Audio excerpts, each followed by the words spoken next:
can't you see? I'm listening to RTP, and I'm gonna tell you why. I think this pod is fly. They'll watch a movie show, talking smack about romance. Then Mikey says something dumb. Todd wears 10 pairs of pants. Paige, Mikey, and Todd. Paige, Mikey, and Todd. Oh, I love you, baby. Romance in the pod. Paige, Mikey, and Todd. Paige, Mikey, and Todd. Well, I need you, baby. Romance in the pod. Woo! Would you let a celebrity treat you like shit if they let you fuck them? I think she treats him like a celebrity. Fun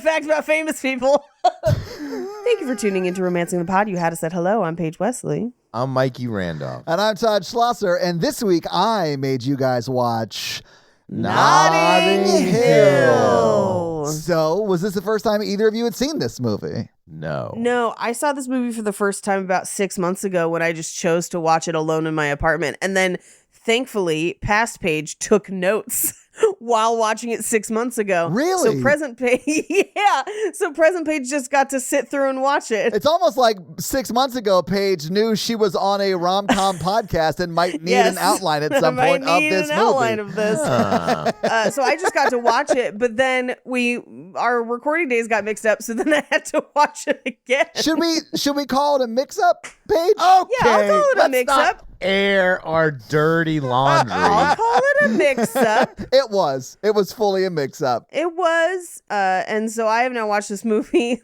like 3 times in the last 6 months. We have a group chat, and sometimes they talk a lot while I'm working, and then I'll like glance through to make sure I didn't miss anything important, and I did not glance close enough this time. Maybe glancing is not what. Maybe reading. Maybe reading is the thing you should do. 75 messages?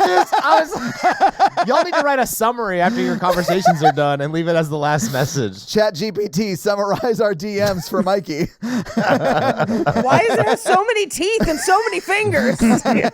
So, Mikey, was this the first time you saw Notting Hill? Like Paige, I feel like I just watched this a few months ago. It must have been really publicized on one of the streaming things. It was on Netflix. It was on Netflix like 6 months ago, and I think you watched it when I was watching it. Like I watched it and you watched it, whatever. Yeah, because we're friends and Todd wasn't invited. ChatGPT. Honestly, I think what it was, because Todd, so here's the thing, Mikey doesn't read messages at work, Todd doesn't read messages at night. So like, because I'm asleep or trying to. So I had messaged the chat and been like, oh, Notting Hill's on Netflix. I think I'm just going to watch it because I had never seen it before. And I think Mikey was up, and that's why. That checks out. And I was like, yeah. Sure, I don't sleep well. It's the PTSD. Yeah. But I get to watch a lot of movies. I wrote it. No, you're in Western time. Yes. I got PTSD. It's the same thing. It is traumatic to live in California. Okay. Because like Notting Hill is like mega famous. Yeah. Super famous. Absolutely. Like a lot of like some of the cliches come from this film or whatever. Yes. Yeah. I would say this is a proto-romance movie. Like, I think this is what a lot of the more serious rom-coms of the 90s and early 2000s try to be and fail. Well, this is the end of the 90s. This is 99. Yeah. So like, but I do feel like this is what the movies that come after this try to be and fail at. That 20 to 2010, like all like that 100 rom-coms that come out. Yes. All, borrow a lot of stuff. Yeah. And I have mixed feelings for the movie because I really like it, and I feel like when it's romantic, it's really romantic, and I really feel for them. Yeah. Yes. But then like when you take a step back, I'm like, wow, he's really letting her treat him bad, but like she's got a complicated life. I mean, yes. Yeah. I think the second act of this movie goes off the rails in a weird way. And then it kind of comes back around. And to the point where, because this movie is 2 hours long. Yep. And I think it could be 90 minutes by cutting out one section of the storyline, and it would be almost a perfect film. Yeah. I already think they cut out their chef friend's storyline from this movie. They did. So, like, although when I rewatched it, Todd, did you have the same experience where like I'd watched it and I was like, who the fuck is this guy that comes around at the end? And then in rewatching it for today, he gets introduced in the very beginning and then we never see him again until Act 3. And I was like, oh, that's why they put this narration here. Exactly. They had to reshoot their opening shot so they could explain why that dude was in the movie at all.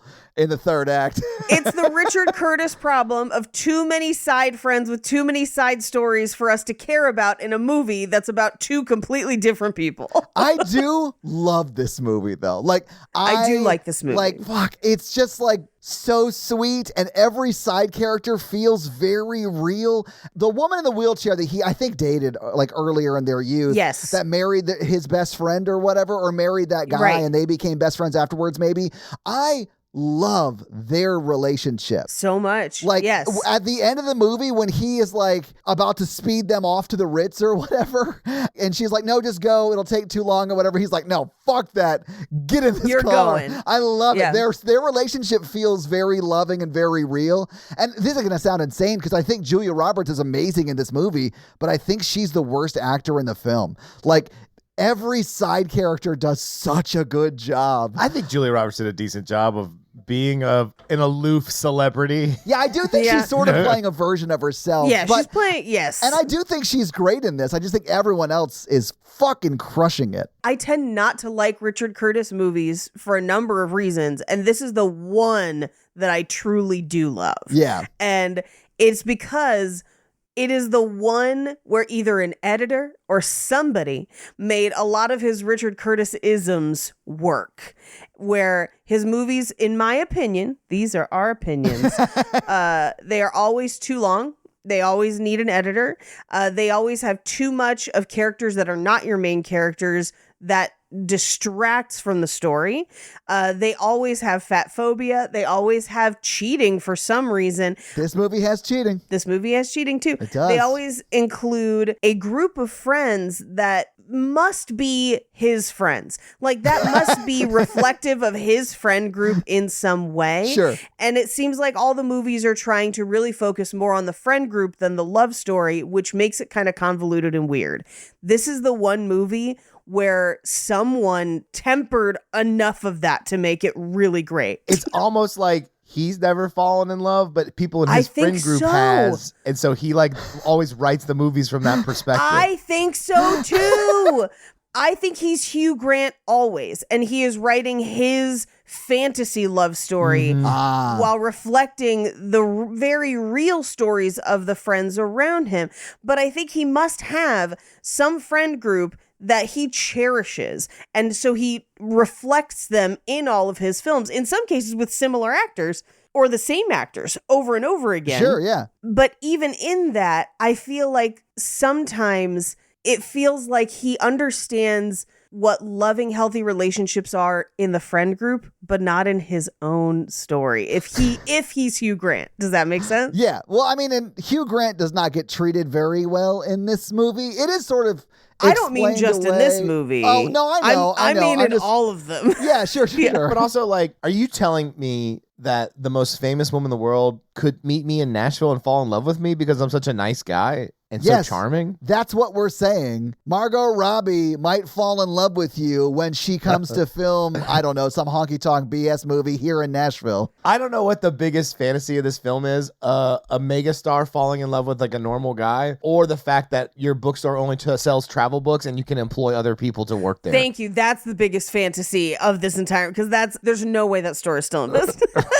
Oh, you mean today? No, this store would be out of business years ago. I don't think it would be in business then. I think this is the most rom-com job that has ever existed. Ever It's as rom-com. bad as Meg Ryan and her children's bookstore. Like, Yeah. it's crazy. Like, it's just proof that Hugh Grant and his sister are trust fund kids, because 100%. she works in a record store making very little, and he has a made-up bookstore.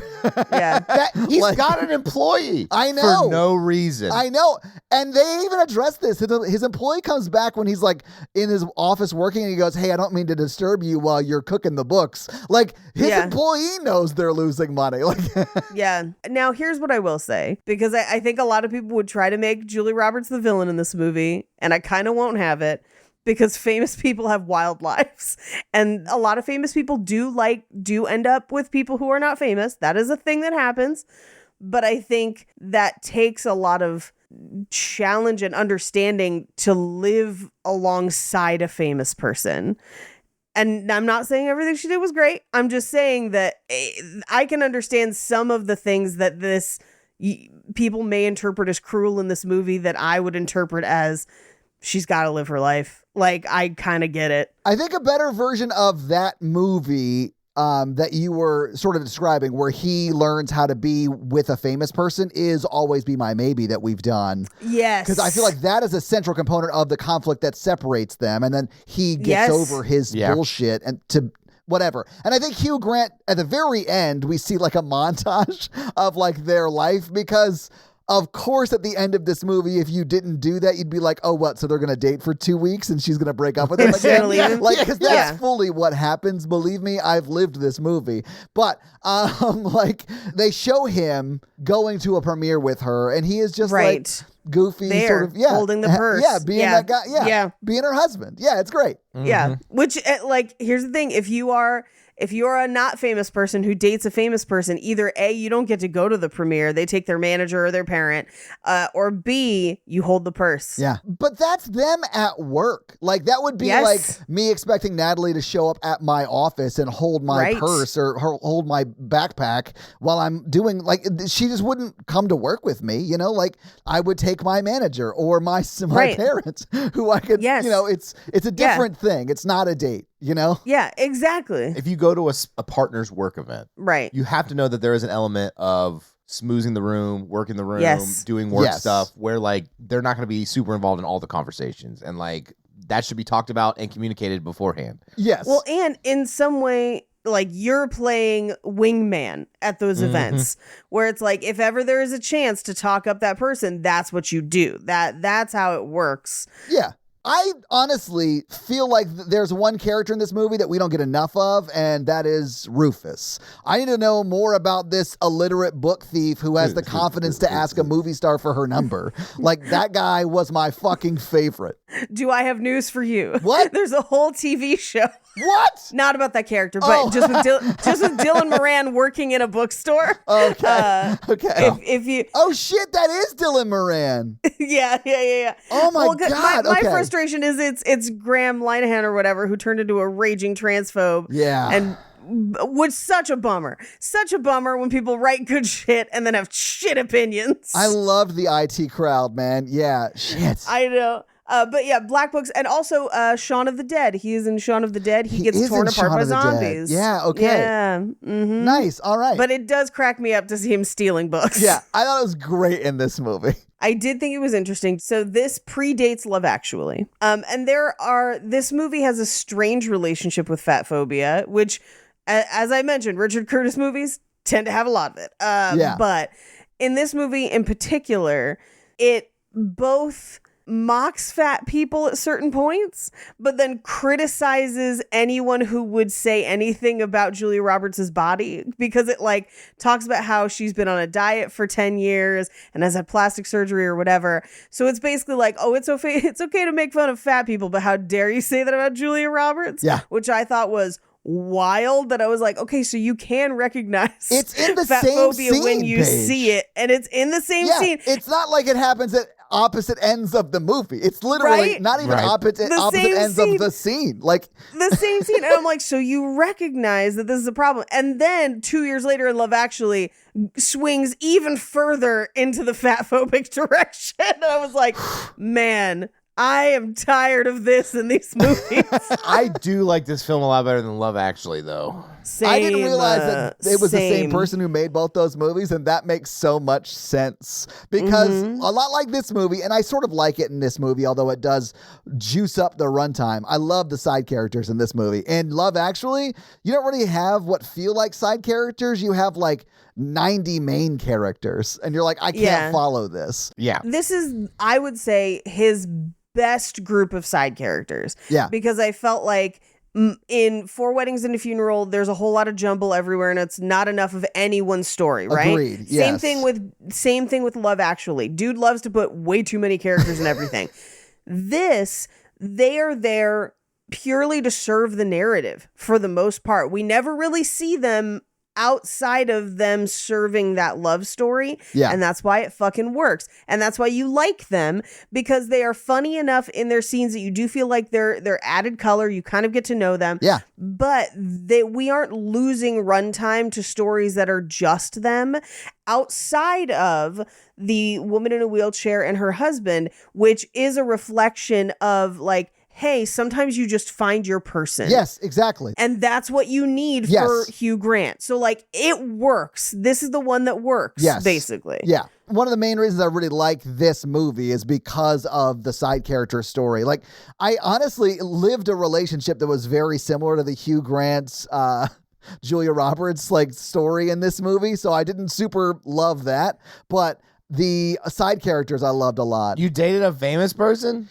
No, but I dated someone who treated me this way. Like they were famous? No, they treated me like when we were together, they would say whatever they wanted in the moment to get what they wanted from me. And then the second I wasn't around or they weren't around, I didn't exist, like that sort of a thing. So like honestly, a lot of the beats of the movie are the same. But in the bookstore, when she's like, I'm just a girl standing in front of a boy asking her to love her, we had even that moment. And I was just like, I'm good. Thank you very much. I mean, I would say there's one thing I would change to fix Julia Roberts' story that I think changes the context of almost everything else she does. And that's remove the plot line with Alec Baldwin. Yeah, I don't love that just because it is cheating when they first kiss. They don't actually have sex, although she fully was going to. She had invited him up. Absolutely. So and she does say later in the movie, but we don't get communication about it ahead of time. She does say, I thought we had broken up. I didn't think I would ever see him again. So something was going on, but we didn't see it. It was off screen. Yeah. And she didn't tell Hugh Grant any of it. So it's like she's not communicating. I've had a moment like that where they were on a break and I thought everybody was super single. Yes. And then we had a night together and I was like, man, I have a lot of feelings. And then it was we were just on a break and they're back in my life and I want to be with them. And I was like, this hurts so badly. Oh, yeah. I think if you remove that storyline, if you remove Alec Baldwin's character and that piece, A, you cut some runtime, which is great. Right. But B, then almost everything else she does in the movie is self-preservation, not deceptive, if that makes sense. It's her trying to navigate being a famous person, and sometimes that is difficult. Sometimes she can't be with him. Sometimes he doesn't understand the ramifications of what they're doing. Yeah. And she does. And I think that to me is a much more interesting movie. And I think it is more along the lines of Always Be My Maybe, where he will have to learn what it is like to be with a famous person, because there is this fantasy element of it, but there is a cruel reality to what that life is like. Yeah. I mean, you're absolutely right. And she does sort of talk about that at the dinner with at his sister's birthday party, right? Right. When she's trying to make it seem like she has the saddest life there. A lot of the things she says are really sad realities of a famous person's life. I do love how they react to that though, because they're all they all have similar struggles in their life, if not worse. Yeah. And they're not rich and famous. So they're right. Yeah, no chance that you have the worst Go life. Beautiful. fuck yourself. Yeah. You're not getting this brownie. Which I thought was very funny, but it doesn't mean that she doesn't have challenges in her life. You're right, Paige. Well, it's just money can't buy you happiness, but it buys you the opportunity to be sad in really nice places, you know? Yeah. Yes, and a jet ski maybe. I have once been sad on a jet ski though, so it can happen. Wow, you're the only person I've ever heard of being sad on a jet ski, and that's a very Todd thing. Yeah. Well, my brother had just died, so. You didn't say we once? Oh, I did before I hit him with it. Yeah. Oh, Jesus. It was one of those street jet skis, a truck. Okay, no, I was not driving the truck. That was Dustin. Hang on. And anyway, I just feel like this movie is in some ways very realistic about what it would be like to date a famous person. And I think that is enough for her to be guarded and to seem cold at points. But I do think it's understandable. And the Alec Baldwin thing just makes her seem cruel in unnecessarily. She doesn't need to be. Yeah, I definitely think it is a big red flag right Yep. early on that he should stop talking to this person. Having been myself someone who's made similar terrible decisions, I understand why he doesn't like walk away forever at that point, but that's probably what he should have done. It would be hard. It would be hard to walk away from a mega famous person. Man, speaking of someone who did this sort of a thing for someone who wasn't a mega famous person, it's hard to walk away from someone you're in love with. Yes, Like, but what if it they is were just hard. mega rich and famous? I think it would be harder. I think it would be easier. I think it would be easier too. I'm just saying it would be harder to run away when, like, to say sorry, she gives you a $3 million painting or whatever. I That painting. I guess. Oh, man. But only because she knows the painting he likes. Because I feel like a lot of times rich people just give rich gifts, not thoughtful gifts. Yes, it was a thoughtful gift, but also She like took that from her place. Yes. She already owned that painting. She which that's the regifted it. that's the romantic part of it. Alec bought her that painting. Oh, God. Yeah, she regifted it. But he can put that up on auction and be good for a long time. I mean, Mikey, that's what I was going to say. I was like, if they had all backed him up in that moment when he was like, I told her no, and they had been like, that's a good thing. Congrats. Let's call Mackenzie from the newsroom who you had a nice dinner date with and get you together with Yeah. her. Because like she was perfect for him and a real life person in this movie, right? Yeah. And then you sell that. First off, sell the bookstore. Like, what are you doing? And sell the painting and then retire. Yeah. Yeah. But maybe we should go through this movie scene by scene. Let's do it. This movie opens with one of the best Elvis Costello songs and a bunch of red carpet B-roll. And I honestly didn't hate it because Julia Roberts is amazing. She's beautiful. She has a weird smile, but like, it's fine. And it is just like, God, you're so crazy. Like you're the thing that she is known She's for, and you're like, her smile is beautiful. yeah, it's fair. I mean, she is beautiful. Her smile is beautiful. But when she smiles, I can see all of her teeth, like every one of her teeth. That's why Mikey likes it so much. Listen, I get why Mikey's that's why into it. billions of people like her. They love her smile. Okay, whatever. I think her face is non-traditional, but that's why it's so Sure. beautiful. She's Yeah. very striking. Yes. Yeah, I get that. But she also looks very down to earth. Like she looks like she could be the woman next door, but it's not. It's Julia Roberts. That woman does not don't be live fooled. next door to me. Yeah. I feel in some ways it's similar to like early Meg Ryan, right? Like really early Meg Ryan, where you're like, that's the cutest blonde woman next door I've ever seen. Just kidding, it's Meg Ryan. Like Yes. it is the most a person can be of that one thing, basically. Yes, agreed. Yeah. Anyway, it's actual B-roll of her just on the red carpet from Stuff, with a song that people would use in their weddings for the next 10 years. Yes. So we cut to Hugh Grant walking down the street of Notting Hill, one of the only places of narration in this movie. And it's, I think, just explaining away some of the people we see later in the movie whose stories were mercifully cut out of this. Yes, it is. Well, because we see the chef or architect turned chef who spent all of his income Money starting to this open a restaurant. And then we never see him again until we learn a year later the restaurant is failing. Like, Yeah. You know what? I just realized that. yeah. Yeah. He has the saddest story in the movie, and that dude doesn't get a brownie. No, he doesn't. And they're like, honestly, the food was really good. Like it was a good restaurant. Should have stayed an architect, bro. Bruh. Anyway, he basically is like, it's a cool neighborhood. I love my neighborhood, because this movie for some reason mistakenly thinks the story is about the neighborhood. It's not. I don't know why. No, Paige, the only reason this is called Notting Hill is because he wanted Hugh Grant's character to be able to say, you live in Beverly Hills and I live in Notting Hill. Yeah. That's the only reason it's Notting Hill. He went to Wikipedia and searched for fun facts about Notting Hill and then dropped them in his script. Like, I mean, I'm that's sure it. he had also probably been to Notting Hill. Yeah, but I mean, like, I'm you sure know. too. English. Yes, it is. But you get my point. Like, Notting Hill is not the focus Yes. of this movie. No, but this movie at points treats it like it is. Yeah. And I'm just like, what are we doing here? And this is one of them. Yes. Anyway, this serves to introduce us to his definitely failing bookstore, and the house that he bought just I think he says it's 1,000 yards away. Yeah. With the blue door, because he and his wife bought it, and then she left him for a man that looks like Harrison Ford. We never meet her or see her or hear about her again, really.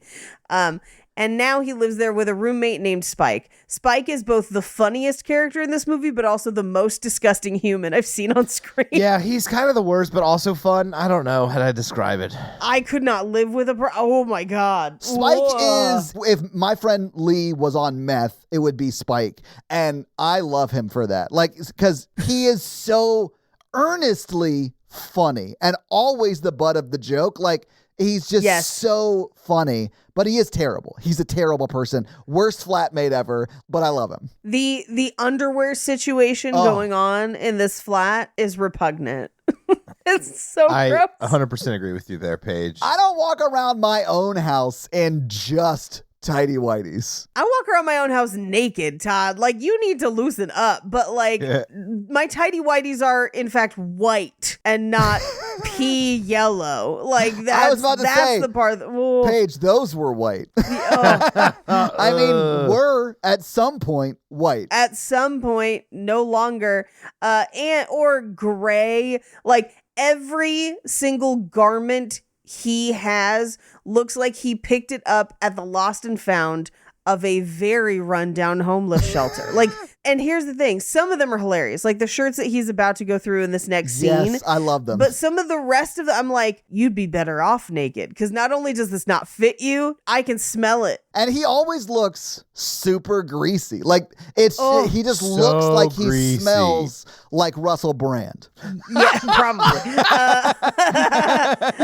But they do explain it later that like he never does laundry, so it's just like I don't have any clean clothes. Well, you can't if you don't clean them. Yeah, vicious circle. And I'm just like, and technically that's not a circle because you never clean them. That's just like a sad line in your life. yeah, it's just forward into the future. Yes. Oh God. Anyway, but so he's trying out shirts to go on a date with a woman named Janine. Oh my God. And the first shirt it says "I love blood" With a chest burster. a tiny T-Rex. Oh, Yeah, is it a like, T-Rex? I thought it was a chest burster. It Okay. looks like it should be a chest burster, but it's just a plastic T-Rex head that's been like glued into the center of the shirt, which honestly, hilarious. Yeah, I think it's very funny. I wonder if that was because they wanted to do a chest burster but didn't want to And pay they for the rights couldn't. to it. Yeah. Probably. Yeah. But if someone wants to make me a chest burster shirt like that, I will wear it. I would wear that as well. I would wear that as well. Yeah. But it'd Yeah. be hard to wash. I'm with him. Yes. Hashtag I'm with Spike. Then his next shirt just says "Get it here" with an arrow down to his dick, which I think would is also wear that. hilarious, but it's also a crop top, which is wild.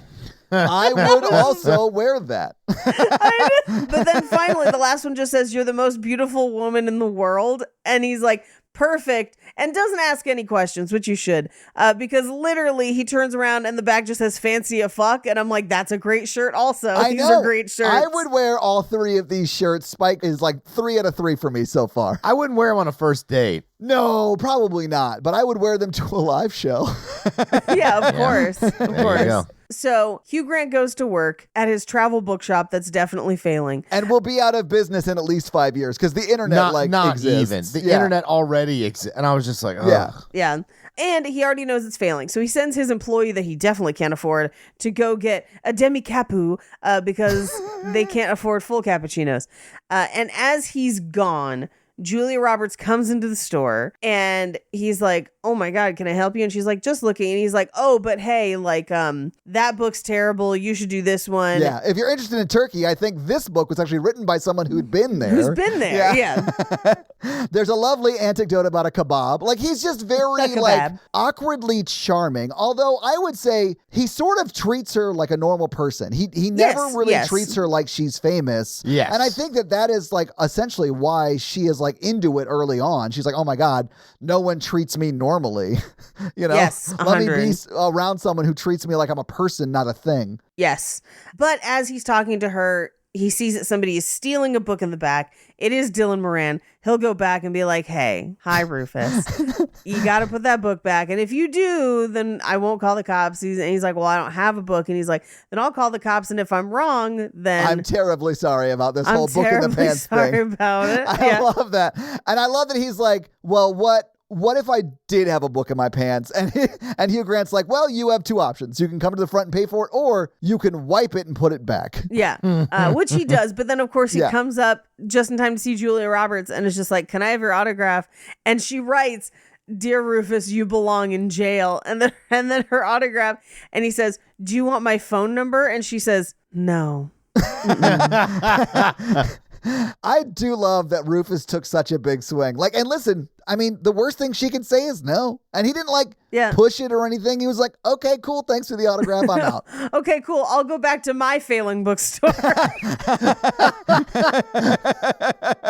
Have you guys ever bumped into someone who was like super famous? Yeah, all the time. Yeah. I've never hit on them. Oh, me either. I've never even asked for an autograph. Like, I feel so awkward asking for stuff like that. So I would never ask anyone for their autograph. But I don't. I just like having the story of talking to them. And the way to talk to famous people longer is to just act normal and they will talk to you. Yeah. Like normal people. And that's fun. But so she buys the book, she leaves. His employee comes back and he's like, you'll never believe who's just in here. And he's like, I once saw Ringo Starr, or it may have been Topol from Fiddler. And like, I had multiple coworkers like that who just were so excited to see famous people, but could not recognize them if their life depended on it. That is me in Nashville because there's a lot of country people here. So I'll Yeah, be at a there are. restaurant and there'll be people like asking for autographs at the table next to me. And I'll just be like, I have no idea who that old man is. Oh, this was way worse. So I had a coworker who was obsessed with fame. I think has fake face blindness because more than once walked past an actual famous person to ask a random civilian if they were a famous person that they didn't even look like. Case in point, one time while Drew Barrymore was in the store, he walked up to just a random Asian man and was just like, oh my God, Ken Jeong. And that guy was like, I'm just shopping here. Like, I'm not. You're like, I don't, this could be racist, I think. Super. And then another occasion, same employee walked past Rob Schneider to talk to I get that though. an African American woman that he was like, are you Jaden Smith? And she was like, I am a woman. So no. Also, I'm an adult woman. And at the time, Jaden Smith was just a teenager. Like in Karate Kid or some shit. Yes. Like, yeah. Yes. And he was like, I'm so sorry. And then walked back past Rob Schneider, I get that though. who watched the whole thing happen and literally just said, hey. And I was like, don't. Rob, don't do it, Rob. Yeah. And then Rob Schneider bought his shit and then left. And everyone was like, do you see Rob Schneider? And that employee was like, Rob Schneider was here? And I was like, Oh my God. you walked past him. It was so, I was on the floor. I felt so bad.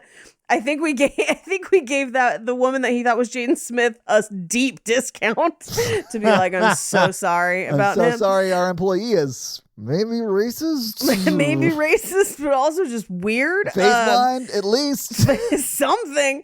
And I did tell that person, I was like, hey, if you ever see celebrities, just play it cool. Because they would come in all the time. Like, it was frequent. I mean, Right. you're in LA. Yeah. Yeah, you're in LA. It happens. It's like us with country music stars. Yes. And so Kristen Wiig came in. We start ringing her up, and the girl behind the counter looks at her and she's like, God, you look so much like that lady. I bet she was like, I get that a lot. She's on TV. She did. She Yes, was like, I knew it. oh, I Yeah. hear that a lot. She's like, it's just my face. I don't know. I just look like her. Yeah, someone out there that looks like this must be super Yes. famous. I gotta go Yeah, though. yeah. Bye. Yes. Yeah. She's just like, yeah, I don't know. And then the girl at the cash register turns to me, standing there, and it's just like, doesn't she look like her? Like that woman from SNL? I was like, no, I have no idea what you're talking about. And I No. just like kept scanning. I like played it. I was like, no, I don't What's SNL? SNL. I only watch real shows. know. We let her out the back door so we could load stuff into her car, and we like load stuff up. And I'm just like, all right, have a good day, Kristen. And she was just like, thanks for that. I was like, anytime. And then I walk back into the store, and that cash register girl is like on her phone. Like And she's like, Googling? it was her. And I was like, yeah, you idiot. Like, don't shout it to other people in the store. I know, Like, right? what's wrong with you? I think one of the reasons a lot of celebrities like Nashville is because, at least until recently, we would leave them alone. Like, Yeah. a buddy of mine was at Subway, and bumped into Brad Whitford, who was the rhythm guitarist for Aerosmith. He dropped his sub. Like, he literally didn't know it was him until he bumped into him. He dropped his sub at Subway, and Brad apologized and was like, let me get you another sub. And so, like, this... Now that you've enhanced the flavor of this sub by adding floor to it. Well, no, Brad, but like, the rhythm guitarist for Aerosmith offered to buy my friend another sandwich, and then did. And we talked to him for like 3 minutes, but no one acknowledged who he was. Yeah, Like- Todd, I think it's funny that you think a lot of people would know what the rhythm guitarist from Aerosmith looks like. I couldn't pick got a him out of better- a lineup if I tried. I was behind the snack line in the movies with Nicole Kidman and her daughter, and then her daughter wanted sour snacks, and then she was like, "No, just get regular fruit snacks." And I was like, "Oh, come on, you don't like you don't let her get sour snacks?" And I got a dirty look from Nicole Kidman, and that's my celeb story.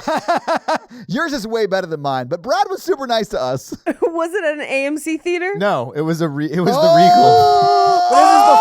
This was many years ago. This was many years ago. Oh, somebody get before AMC that. cops on the phone.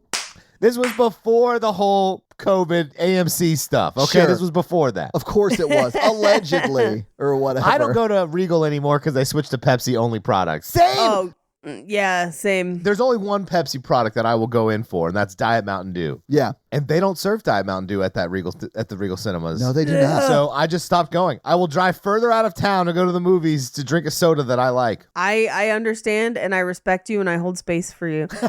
What's the craziest famous person or the favorite famous person that you guys have ever met? Ernie Hudson. Yeah. Because I've been a big fan of Ghostbusters since I was a child. He had the thing on at the Comic-Con. Yeah. And I paid for the photo, and then like I shook his hand, and I had like the whole like I had the whole starstruck stuff, which I never get with like anybody. I was like, I really like the Ghostbusters. I was going up, and I was just like, he's like, I really appreciate. He sat and talked to me for a little bit because I was like, That honestly is adorable, though. I don't know. I think a lot of people would say, like, for me, it was Bret Michaels, and he was super nice. But the most fun I had was Buck Cherry. Yeah. Those guys are insanely hilarious people. My dad ended up on a plane with Flavor Flav one time, and I think that What? has to be his favorite. I think I may have heard this story, but it may have been from your dad directly at that dinner he took us to, think Mikey. so. He was like flying coach or something too, but Flavor Flav had to hang up his fur coat on the back of the seat in front of him, and then they let him do the plane announcement. Oh my God, that's amazing. That's one of the best I've ever heard. I think for me, it's got to be Carl Weathers was great. I Shit. loved meeting Carl Yeah. Weathers because he was super fucking nice, and we talked for like half an hour, and that was dope. But I've also met Joe Manganiello at the height of True Blood fame. I can't.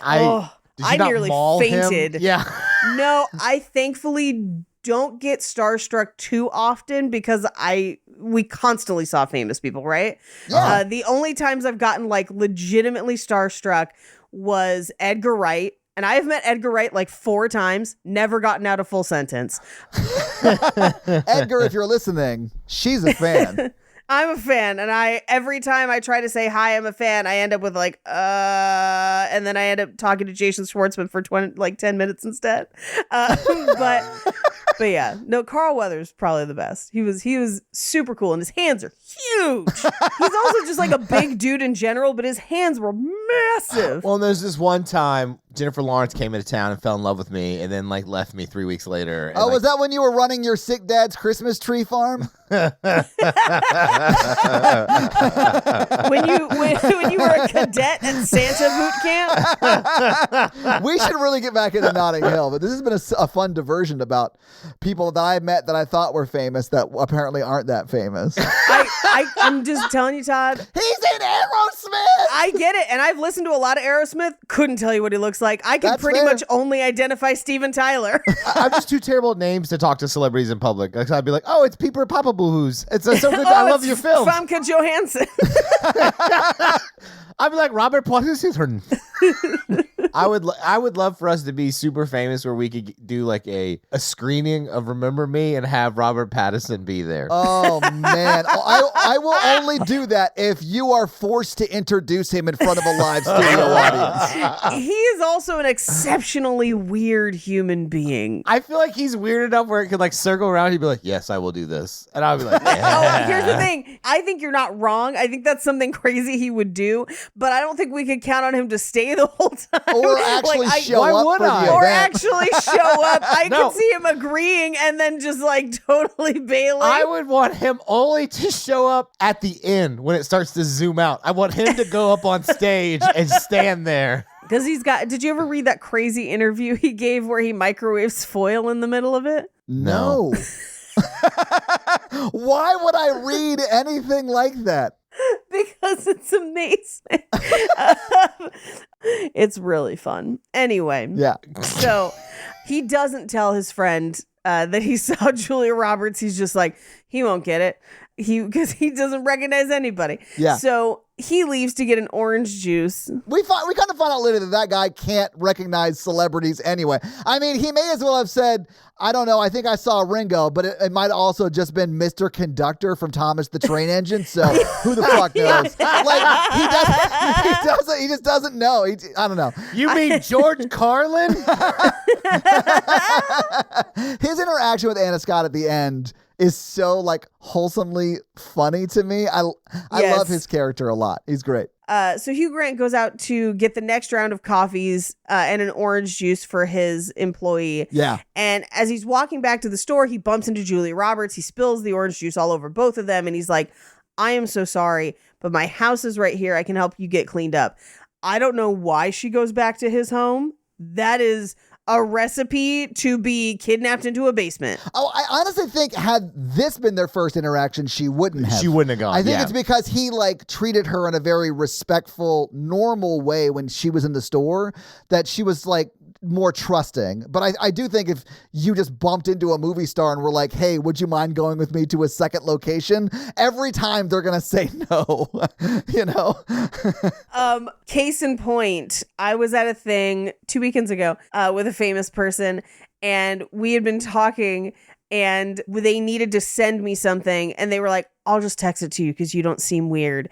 And then someone else around them was like, whoa, can I get your phone number? And they were just like, they No. pretended not to hear Yeah. them. It was really, I was like, oh, cool. Thanks for thinking I was normal. Yeah, thanks, Mr. Cruz. And I have not texted. I have not texted that person. I think that's why I do well in the podcasting world, because I'm just like this dumb idiot who like, I'm like, they're like, have you heard of me? I'm like, no. Mikey would 100% be the guy at his sister's birthday party that showed up and just fully did not know who she was. Even so much as to be like, oh, really? What kind of acting do you do? Oh, films. Oh, it's really hard to make a living as an actor, right? Like, how much do you make? Like, all of those are questions Mikey would ask at a party. Every time we get guests on the podcast, I'm like, I don't know who that is. And you two explain it to me. And I'm like, they seem really nice. I listened to their thing. But I would be the person like, I loved you in Ghost. And they were like, I wasn't in Ghost. And I'd be like, God dang it. So funny. Oh, God. Anyway, she does go back to his house, changes, and he's freaking out. Like, he's just wandering around trying to clean up. It's too late. She's like, it's too late. He literally offers her everything in his fridge to not leave. Yeah, like apricots and honey. I mean, they mostly just taste like honey at that point. He does such a wonderful job of being awkwardly charming because he is just awkward, but it's charming. Like, I don't know what else to call it. Yeah. But she eventually is like, okay, well, I have to go about my day, so I'm going to leave now. Also, I need to leave and make sure you don't wear my skin. Yeah, like, Hugh Grant is majorly Hugh Granting in this film. Yes. Like, this is yes, it's proto Hugh Grant. It's the most Hugh Grant he's ever been. Yeah. Yes. So as she's leaving, he's like, "You're welcome, and also you're heavenly," which is Yeah. a great line. Yeah. And he's like, I'm just saying it now because that book is terrible, so you'll definitely never be back to my failing bookstore. You're also the first customer we've had in months, so it won't be here very long. Right. Except for the guy who doesn't understand the type of bookstore it is, who's like, you got Dickens? No? How about the new John Grisham then? That is not a customer. You don't qualify as a customer until you buy a book. That is a guy who's doing a bit about how shitty his store love it. is. I love it so much. He walks in and like, hey, do you have any books that possibly anyone would want to read? No? Okay, I'll come back in a week and remind you should get some. See ya. Like that is what that guy is doing. But what if you live next door? I would stop in and be like, do you have any books I'd actually like to read today? And that they'd be is like, no. what that guy is doing. Like I do think I would do that. He literally comes back when Julia Roberts is there at the end. A year later. Yeah, like he is doing a bit. Here'd be my bit. I would walk into that bookstore and be like, hey, do you have any travel guides for actual bookstores this week? I do love that the next time we see him, Hugh Grant is just like, out. Yes, Get out. Get out. I'm not doing it I don't today. have time for your shtick today. Yes. Anyway, so he hears Spike coming home, so he's like, you gotta go. Yeah, I'm so sorry. Spike is the worst, is more or less what he says. Yeah. Yes. It was nice to meet you. Surreal, but nice. Or, I'm sorry. She leaves. She forgets her bag. She comes back in. Yeah. She kisses him, and then we hear the flatmate come in. Yes. Yeah. It is in that order. You're right. He's the worst. And he just breezes past them Doesn't recognize who she is. at all and just says, I've got a story that'll make your balls shrink to the size of raisins. And just walks out of the room. When he said that, I was like, oh, damn, I guess the date didn't go well. Yeah.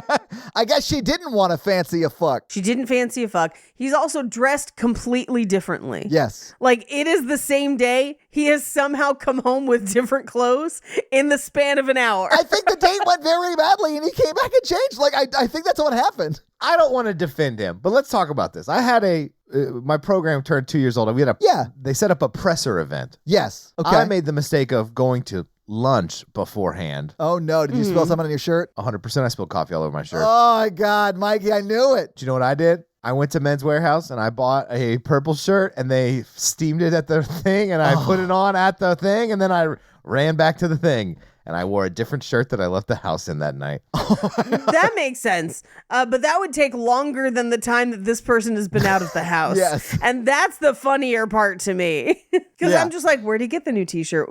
And we see him wearing it and it's a woman's 3/4 sleeve. Yes. Like Henley. Yeah. Yeah. Well, I mean, I honestly think he went. She immediately saw that he hasn't bathed in a month. So she was like, this isn't going to work. So he walked back and changed. Like, I think it was like literally the date took 20 seconds. 20 seconds?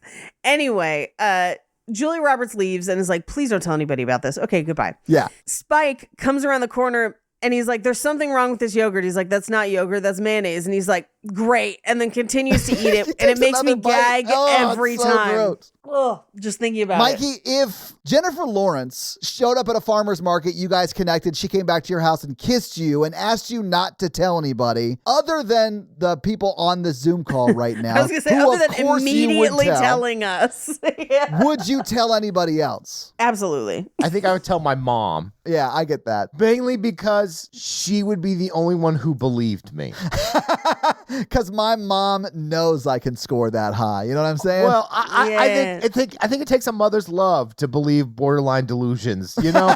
And you two would not believe me if I said, hey, I met Jennifer Lawrence at a farmer's market. She came back to my house. No, we'd be like, some blonde woman kissed you and you thought it was Jennifer Lawrence.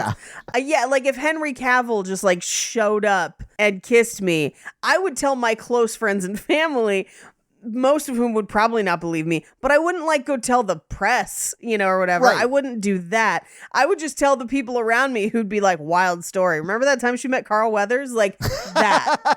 She did talk a lot about how big his hands were, so maybe it was They're more than just they're kissing. so huge. His hands are so huge. He's super nice. No one would ever believe that I would make out with a celebrity. But Jennifer, if you're out there, Mikey I think he's is married with a kid single. now. Oh, I don't know. T Swift is also single now, and we live in the same town. Oh, they finally broke up? That's right. She does have good teeth. I like her for you. I really do. And honestly, even more than that, I like you for her because she needs a nice, stable, calming person in her life. And that is what you are. I think either way it goes, it's good. Because, like, if you make it and I marry T Swift and stay together forever, like, what a life. But also, if we break up, you get a song about we get a song. And if we could. There's no way she's not mentioning podcast in the lyrics of the song. Yeah. So, like, that's a win. And listen, Taylor, if you're out there, Mikey's single. Ball's in your court. Anyway, we cut to later, and he and Spike are watching a movie with her in it. And Spike just says, "Can you believe that somewhere on this earth there's a man who's allowed to kiss her?"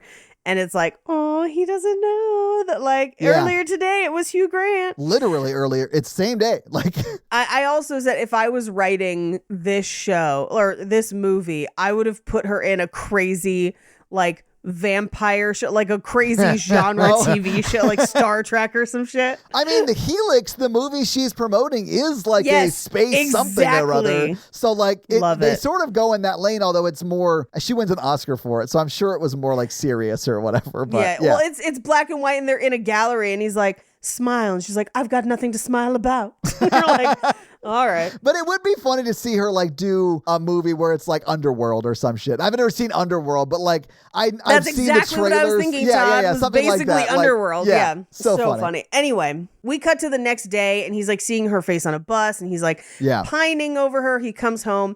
Spike is wearing his scuba gear because he has no clean clothes.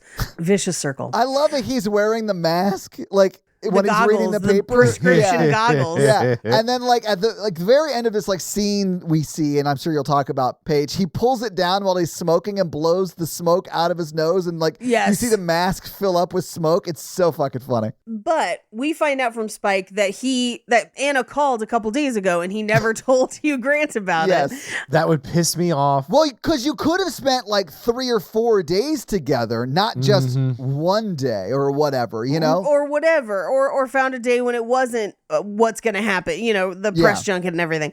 Because he does call. She's like, okay, I've got some time. And he has to like guess her name because she uses cartoon names. It's Flintstone. No, Spike remembers. He's like, try Flintstone. And that's what gets him through. So yeah, Spike does come through in a pinch, which I think foreshadows when he does again later when he helps them through traffic. Sure, but he is also responsible for them breaking up at one point. Yeah, I mean, he is not a villain sort of in this movie, but I think he's like a good-natured person who is also like oblivious to the world around him. I don't think it's malicious that he's a villain is my point, I guess. Sure. So he shows up at the hotel along with another guy and he's like, oh, wait, are you going here too? Because I think he thought he was just there to see her. Yeah. But it is a press junket. And someone immediately is like, what'd you think of the film? And the guy says, well, it was kind of like Jules Verne meets, and he's like, oh yeah, that. Yeah, I thought it was that exactly, is what he says. That more exactly. Or less. And they're like, what magazines are you from? And the other guy's from Time Out, which is a very famous magazine. And then he's from, and he just like looks down at the table at the magazines they have and he just says Horse and Hound.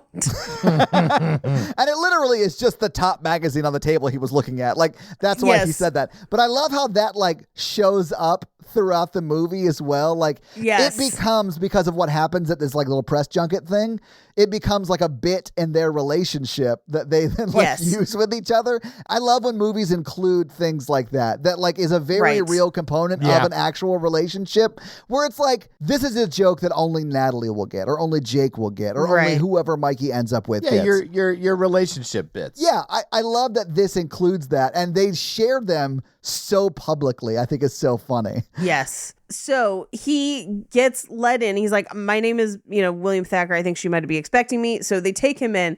They have 5 minutes and he's like, I'm so sorry. It's my flatmate's an idiot. And she's like, don't worry. Like, it happens. And she is dressed in a full suit with a tie. Yes. I just have to say this because it's awesome. It is awesome. I love the way they dressed her like this, and her hair is like pulled back. Because this to me is like the flip of Pretty Woman, where she is now like the Richard Gere character. And I think in this scene, they really like use that sort of like business suit, powerful dynamic where it's her this time being that. And I sort of dug it. I was like, hell yeah. Anyway, so her security comes back in and he's like, okay, so ask your questions. And he's like, have you thought about having more horses in the movie? I don't think that guy is security. I think he's the manager, because he's the guy at the end of the press conference that's like directing traffic with the photographers. I thought he was security because I thought the other lady was the manager, but you're right. I thought she was like a personal assistant. She might be. Yes. Which means at the end of the movie when they're all sitting up there and Julia Roberts is like, oh, I'm now going to stay here indefinitely. Spoiler alert. That PA is either getting fired in the moment live or having to move to London with her. Okay, so I have some insight here. Okay. First of all, that PA was British, so it's very likely that they already live there. Okay, so maybe she has like a personal assistant for the US and one for the... Some people do. I mean, and she is like the highest echelon of A-list actor. So like, sure, I'd buy that. And she's constantly in the UK. Yeah, for work. So Julia Roberts is like, I'm sorry for kissing you. I don't know what came over me. I just needed to this is damage control, basically. Yeah. I've been the receiving end of this conversation a couple of times. Yeah. Same. I don't know what came over me. You were like really nice and charming that one night, and then now but you're like, you're you, and you're like, oh, this is. Yeah. This is a very painful conversation for me. So thanks a bunch. So like they're having this very real conversation and like the manager guy keeps coming back in and he has to keep asking like these equestrian related questions about the movie. Even though the movie's set in space, which is great. I do love that every time he has to come up with a question that she just sits there like, yeah, you're going to have to make up a question that makes sense. And she like seems to be really enjoying like watching him struggle to play this bit. And it's so funny to me. I just love improv in a way that like I love these types of situations. In situations where there are very low stakes, I love chaos. Exactly. Yeah. Like the worst case situation is just them cluing the manager in on what happened, which I'm sure he wouldn't give a shit about, you know? Like yeah, oh, he'd be like, "Oh, this is the guy?" Great. yeah, thank it you. is just a fun little bit, you know? Like I don't know. It just makes me feel like the two of them are a very close couple very quickly, and I like that a lot. I mean, witnessing or participating in chaos as a way of bonding people. Exactly. Yeah, and I've had these kind of moments with people, you know? I mean, I've dated someone who, when I first met them, they were on a date with a good friend of mine. And I was just like, oh shit, we have really good chemistry. This sucks. I'm going to have to avoid this person. Yeah. And then they broke up like a month later, and I was like, I'm going to have to DM someone on Instagram pretty soon. Yeah. He does tell her that she is Horse and Hound's favorite actress. Yes. Well, tied with Black Beauty. Yeah. Which is great. Anyway, so they agree to rush him through the others, so he has to interview everyone else in the movie, which is so funny to me. That's the best part. There is a very sweet moment between our two main characters here where like he was about to get up and kiss her again. Yes. Because he was like, I know how these things end. Like this is a dream. I've only got one less. shot, one opportunity. Mom spaghetti. Yes. So, and he's about to get up and go kiss her because of that sweet conversation they're having. And then the manager walks in. He has to ask another question and then just, they sort of shake hands and leave, right? And then that's when the personal assistant, it comes out and is like, oh, let's just speed you through the other ones. And then he has to interview everyone else that was in the movie. Yes. Which I found very, very funny that he had to interview he's not seen the movie. He doesn't even know who these people are. The line about Leonardo DiCaprio made me chuckle. It was your favorite Italian director. Yeah. It was so funny and so of the time. And it's Misha Barton too. It is. Yeah. But it's so of the time because like at that time it was 99. Like Leonardo DiCaprio was definitely famous, but he wasn't like a household name where like you could see how someone who was just clueless about what the kids are into wouldn't know who he was. Wouldn't realize that she's probably his future girlfriend. No, she'd be too old at this point. Yeah, I was like, yeah, but only until she was 25. Exactly. And yeah. Then, yeah, no this longer. movie's so old that he would have broken up with her already. Yeah. Actually, this movie's 25 years old.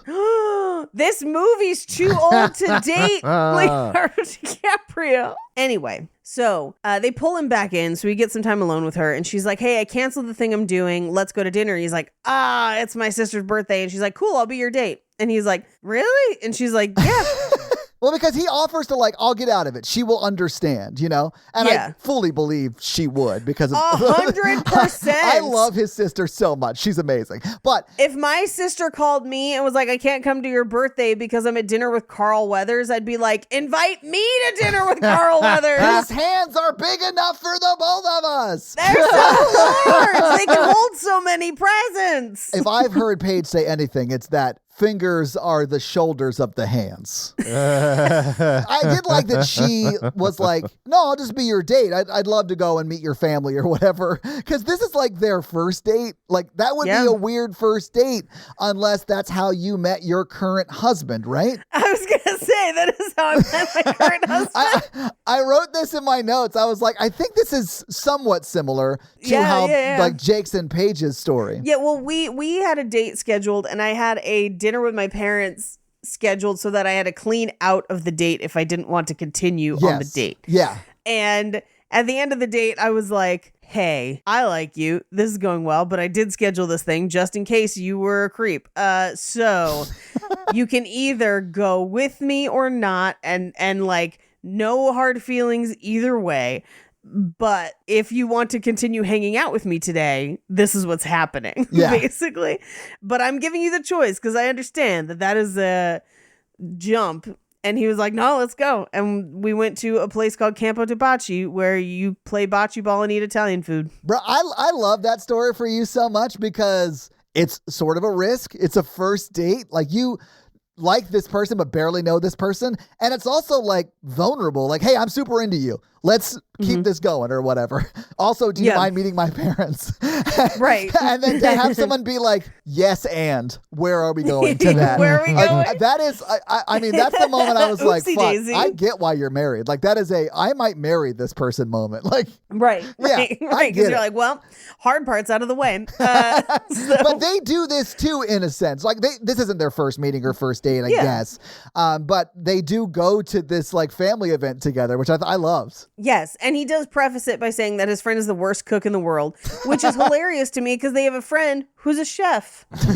He wasn't invited, and also I think we find out isn't a great chef. Like I think there's a reason that restaurant closed down. Okay, hear me out. What if they were supposed to be the same character? Who was the guy? The architect chef guy that we only see at the very beginning and very end of this movie, and the guy who married his former girlfriend, best friend. Yep. Why would they split them up? I don't think they should have. I think it makes more sense for them to be the same person. Controversial opinion, think they are the same person. One is Tyler Durden, and one is Tony the architect. Oh, Tony the architect. I agree, Paige. You could have squeezed those two characters together, not lost one damn thing except for a lot of runtime.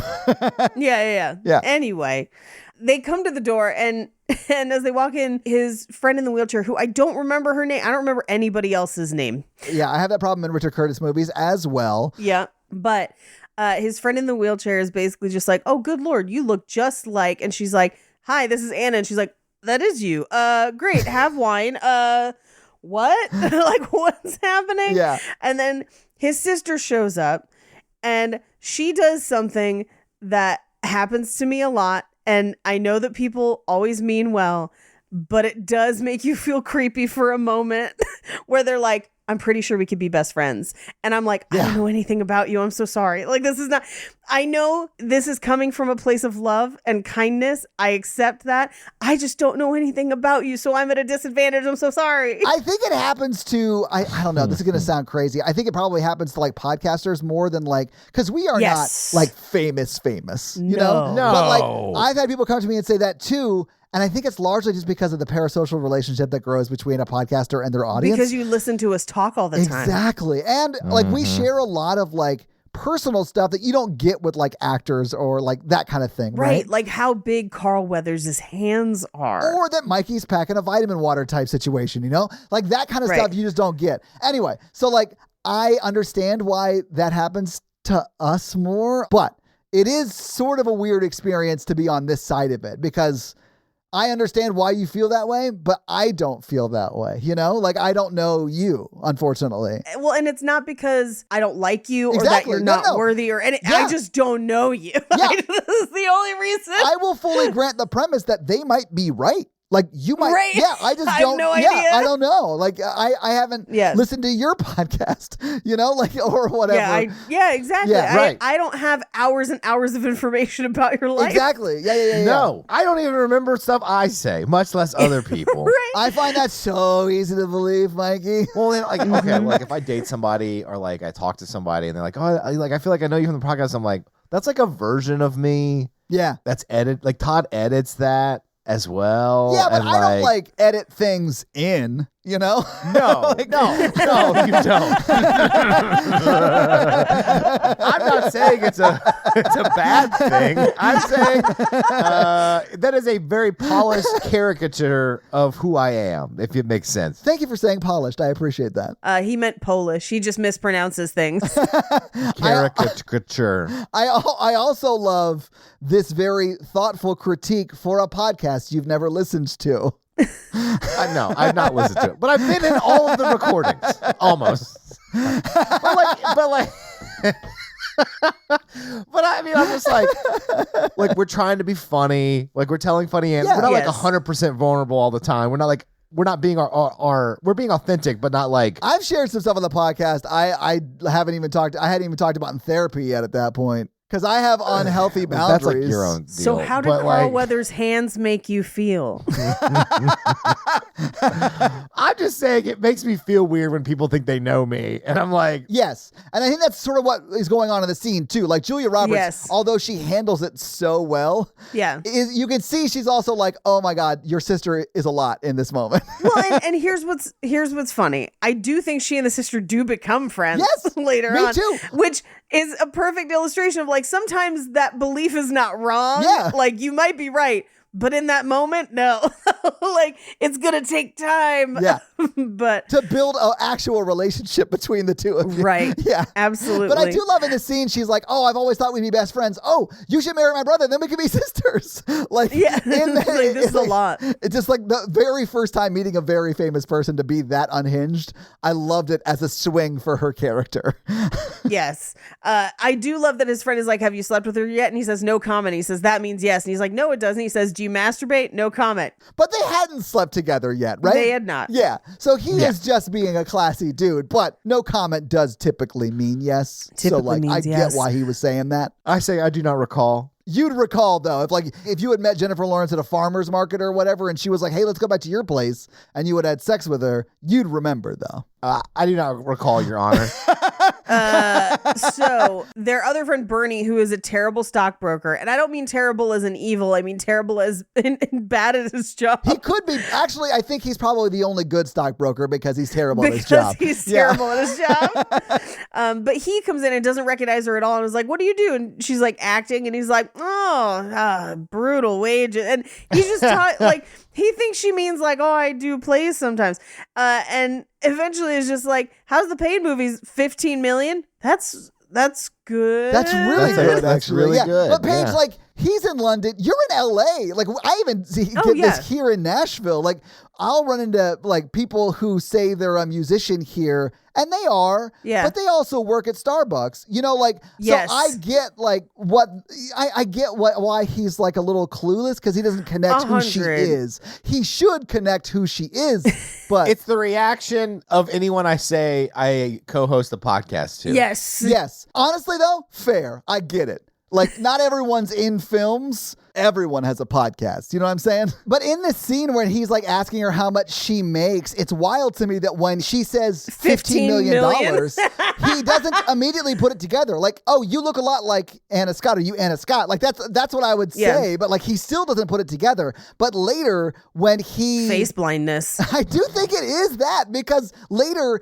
they say her name and she's like, oh, and he's like, oh my God, that was Anna Scott. Oh my God. Yeah. I'm an idiot.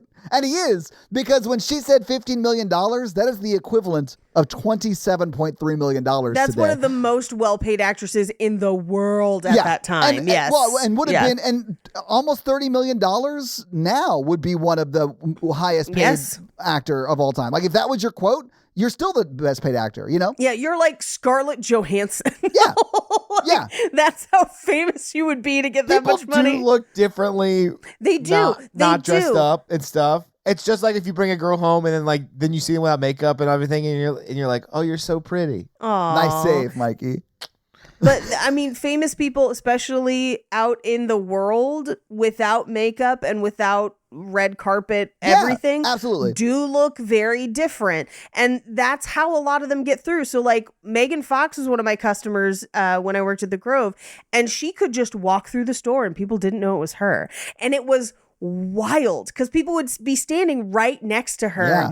and not notice her. Wait, was this that one employee who also didn't notice? No. Like, okay. No. Okay. This was customers. Okay. So at this point, everyone's like, what the fuck is he doing at this party with a movie star? And she goes to the bathroom. His sister accidentally walks in with her. Well, she leaves the scene to like show her where it is. Right. And then they're like, oh my God, why is Anna Scott here? And Hugh is starting to explain. And then the sister runs back in and was like, oh my God, I just like followed her into the bathroom. She had to ask me to leave. Yes. It's so funny. Being a famous person is a lot of getting comfortable with asking people to leave. And they get really good at it, but they're just like, that's great. Thank you. If I need you, I'll let you know. But for right now, I need to be alone. Yeah. Like, thank you. Yeah. Get started on your resolutions with Factor so you're ready for the new year. Factor's ready-to-eat meal delivery takes the stress out of meal planning and sets you up for success in the new year. Skip the groceries, prep work, and the cooking fatigue. Instead, get chef-crafted, dietitian-approved meals delivered right to your door with over 35 meals to choose from per week, including options like keto, calorie smart, vegan plus veggie, and more. Plus, over 55 weekly add-ons. You'll have tons of nutritious and flavorful options to kickstart your resolutions. Factor now offers like a load of snacks. In fact, we just got some of these like smoothies that were really great. They have a banana chocolate smoothie that like I drank way too much of. It was so good. And even better than that, when things get hectic, Factor's like flexible. So you can change up your order every week with plans from like 4 to like 18 meals per week. So you can like have a bunch of meals or just a few meals depending upon like how many times you need meals that week, right? So it's great.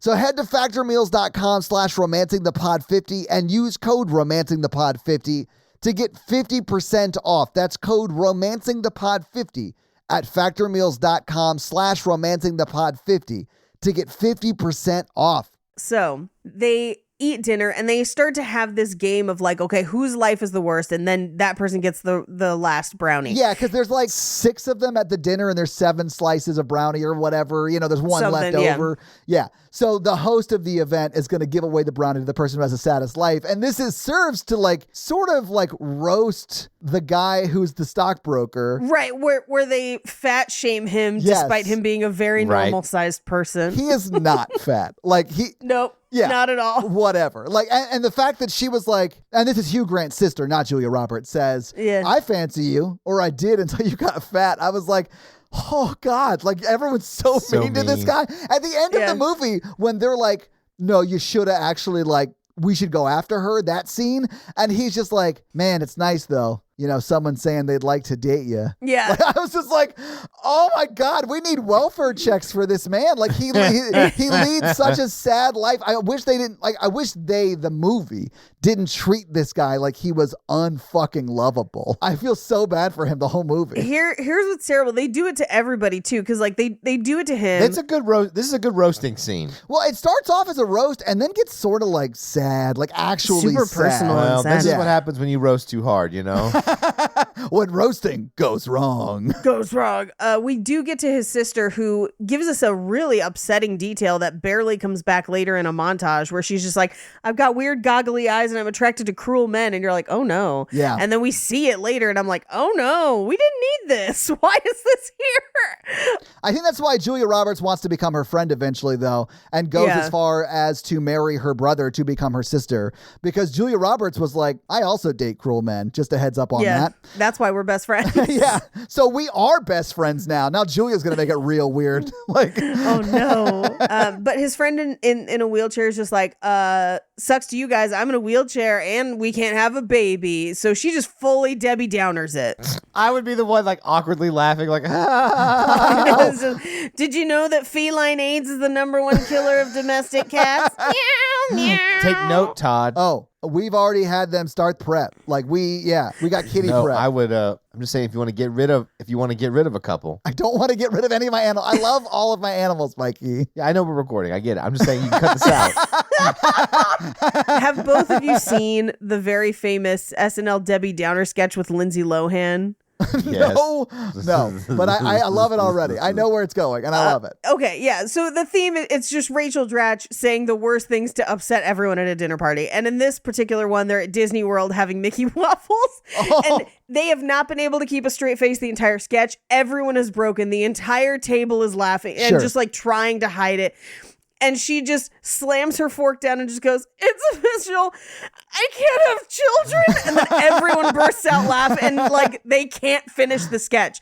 And that's what this scene reminds me of. But everyone reacts, I think, appropriately for the scene because everyone's like, but it is very clear this is the first time they heard that information, except for her husband, who I think knew. He, of course, knew. Yeah, he is looking at his wife in this scene, and it's just with like empathy it's and like his so heart's much broken, love, and his heart's broken too, and he just loves the shit out of his wife. Like it's little moments like that I think you got to find someone who can actually do that acting wise. Yeah. But it makes me really connect with characters we don't really get a lot of time with. Yeah. But it makes me like love them and their story, even though they really are only in this movie for like 15 minutes.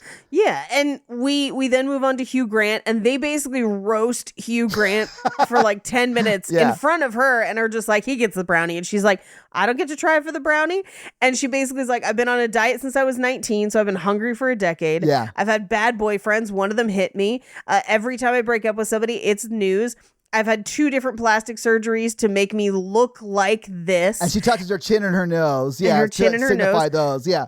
Yeah, and she's like, and eventually they'll discover that I can't act and I'll get old and I will fade into obscurity. And that's kind of sad. And they're just like, fuck off, you. Yeah, you're no, famous. this is, yeah. Like I get that is sad, but that's like a very 1%er kind of sad. So like we're gonna go ahead and keep the brownie. You could afford 2 surgeries.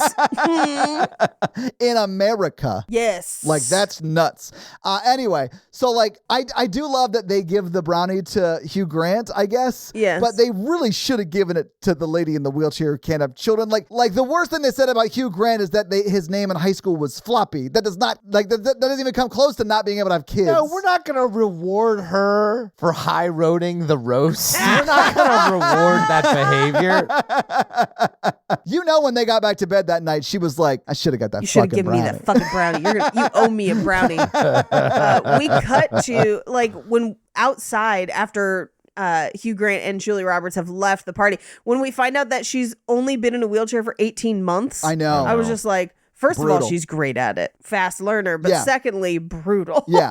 like it's, don't get me wrong, it's brutal any old way. But like, Honestly, it's one of the healthiest depictions of like someone with that kind of disability that I think I've seen in a film. the only thing I wish is that they would have cast someone Who actually who is actually in a wheelchair. Agreed. Which Yeah. I do But think for if we did 99? today, if it happened today, I think they would have. Same. You know. And I love the lady who plays this character.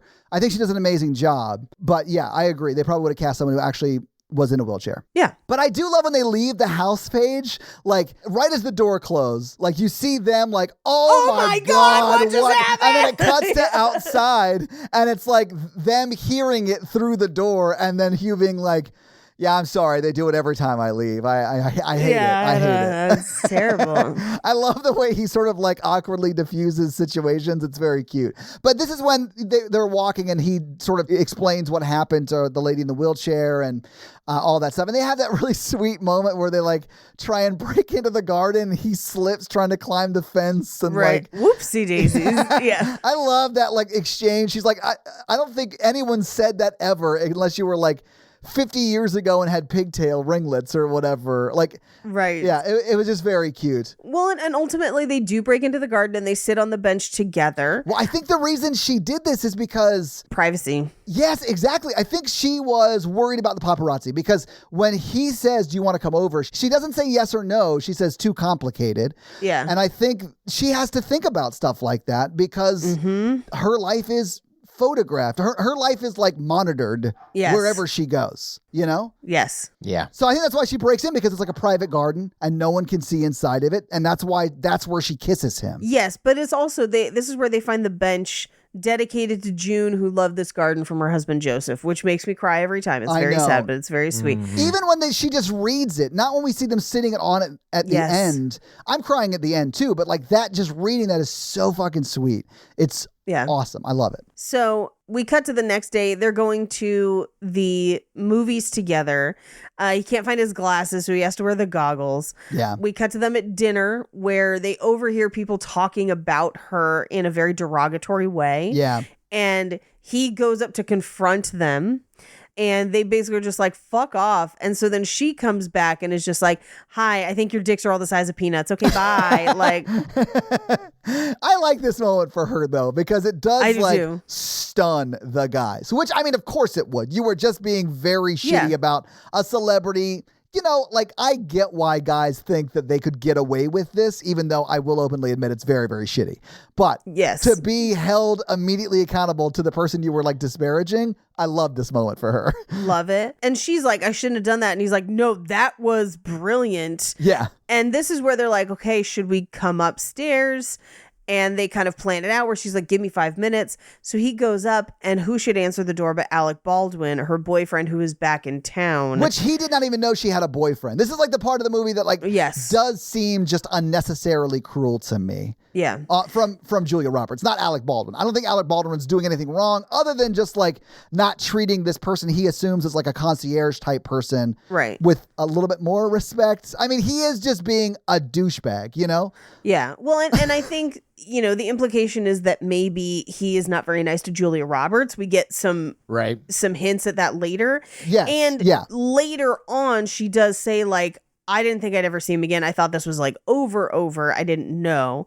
So I think it is maybe a break thing, but it's rough, and he's there, and it's like a whole thing. And so he pretends to be the room service guy, collects all the stuff, and leaves. And then they don't talk about that. Basically, like they stop talking at this point. Yeah, he goes back to his life. This is what I would call reality gut punch to him. Yes. And he handles it in such a fucking kind way. He doesn't try and blow up her spot. Yeah. He plays along with the bit that he is like a maître, like a concierge or whatever, and like clears the plates out of the room, and like it's brutal, but like he handles it so well. It's insane to me she doesn't like reach out to him like the next day or whatever. I mean, they do sort of talk at the door when Alec leaves the room or whatever, but like it's fucking brutal. Yeah. And we cut to him talking to his friends. He's like, I didn't know she had a boyfriend. They all knew because they read the tabloids and stuff. Yeah, he was like, I didn't realize my life was going to be ruined because I don't read page 7 or whatever. It wasn't page 7, but I do Page love 6, that podcast. But yeah. But we cut through him going on a couple different dates.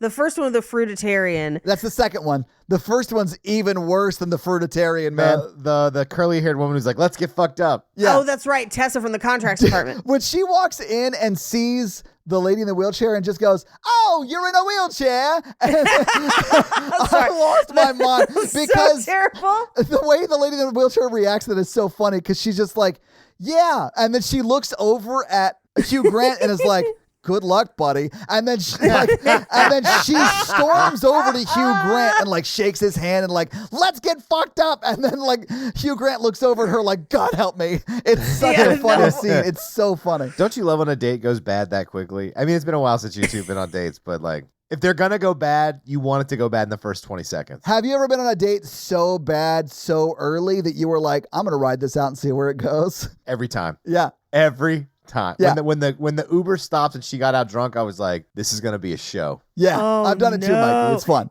Anyway, the second one is the fruitarian who Yes. thinks cooking vegetables and fruits is cruel. But my favorite is like, so these carrots have been murdered. Yes. And it's like very brutal. fun. Brutal. Brutal. Like what can that person actually eat? Like Nothing. berries that have died and fallen off the vine? Like She lies because people will be like, oh yeah, these fruit definitely were dead before I got them. Here you go. And then she'll be like, Yeah. thank you. but I guess my point is dead fruit is rotten fruit. Like that would make you sick, right? No, not if it's like freshly picked, right? Apples fall off the tree. Because it's heavy enough that it pops. Yeah. Okay. Love fruits. But this last date that we see, he goes out with Emily Mortimer, I believe is the name of the actress. It is. That is Mackenzie from the Newsroom. I love her. She's a great Yeah. actress and is super underutilized in this film because what would happen in reality is Hugh Grant would start dating this woman. Yes. And then when Julia Roberts came back into his life, he would be like, no, I'm moving to San Diego. Please stop talking to me.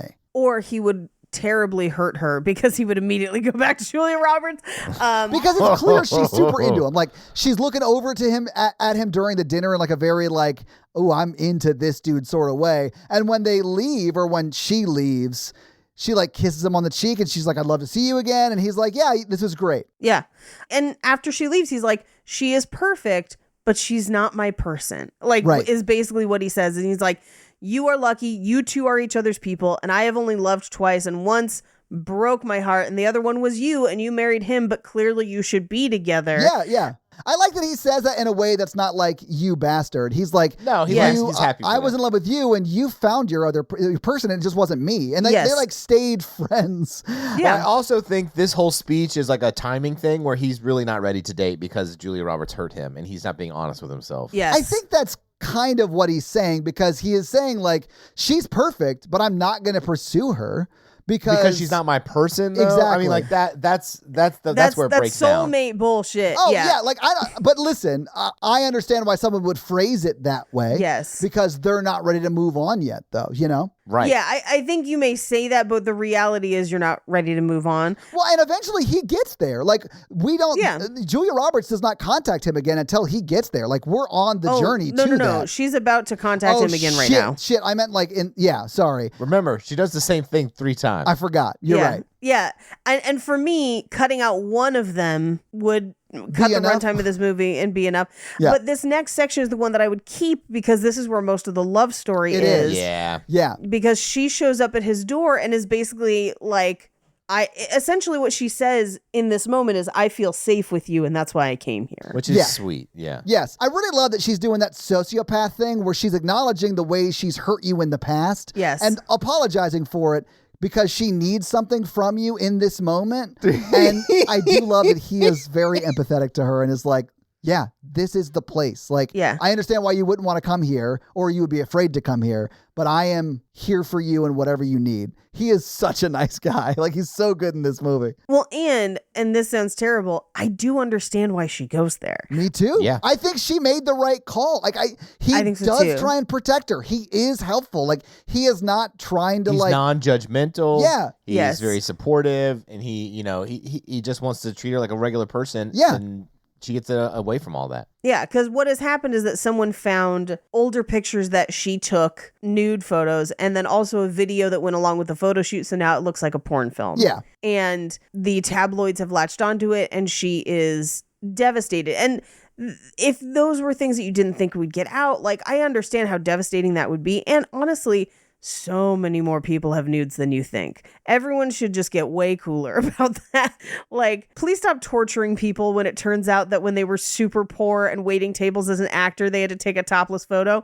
Calm down. But that is more or less what happened to Julia Roberts in this movie. I Yeah. also think technology has changed. But no, you're right, Mikey. Technology has changed. Like, I think now it's even worse. I'm just like, well, Because they'll just hack your phone. oh yeah, Jennifer Lawrence goes to a farmer's market to fall in love with Mikey, and some terrible dude is there who's like hacking her phone via Wi-Fi and steals. Like, that's a whole different thing. Like, that's Yeah. a crime. she did have her nude stolen. No, I know. Like, but I wasn't there. I don't know how they did it, but like, that is a Oh, crime. I don't know how they did it. But I don't love her any less. Know what I'm saying? No, you're absolutely right, Mike. Yeah, of course you don't. I just wish she knew about you. But Julia Roberts in this movie, it isn't a crime because she was being exploited because she was poor and she agreed to do this. Right. She just didn't think it would get out. Or, I mean, she may not have also thought she would be super fucking mega famous. Like, this is at a time when she was poor. I think it's more you that. know? I think it's the second one where I think a lot of people that this happens to, it's like they were trying to make ends meet, and at a time when they were not famous and could not even fathom that they would become famous. Yeah. And now it's here. And I think a lot of people maybe don't understand how brutal it is to try and live and exist in a place to try and get to that place to become famous. And a lot of people do a lot of shit that they probably wish they didn't have to, both nude and otherwise. Oh, yeah. To get to that place. And for people to be real dicks about it is real shitty.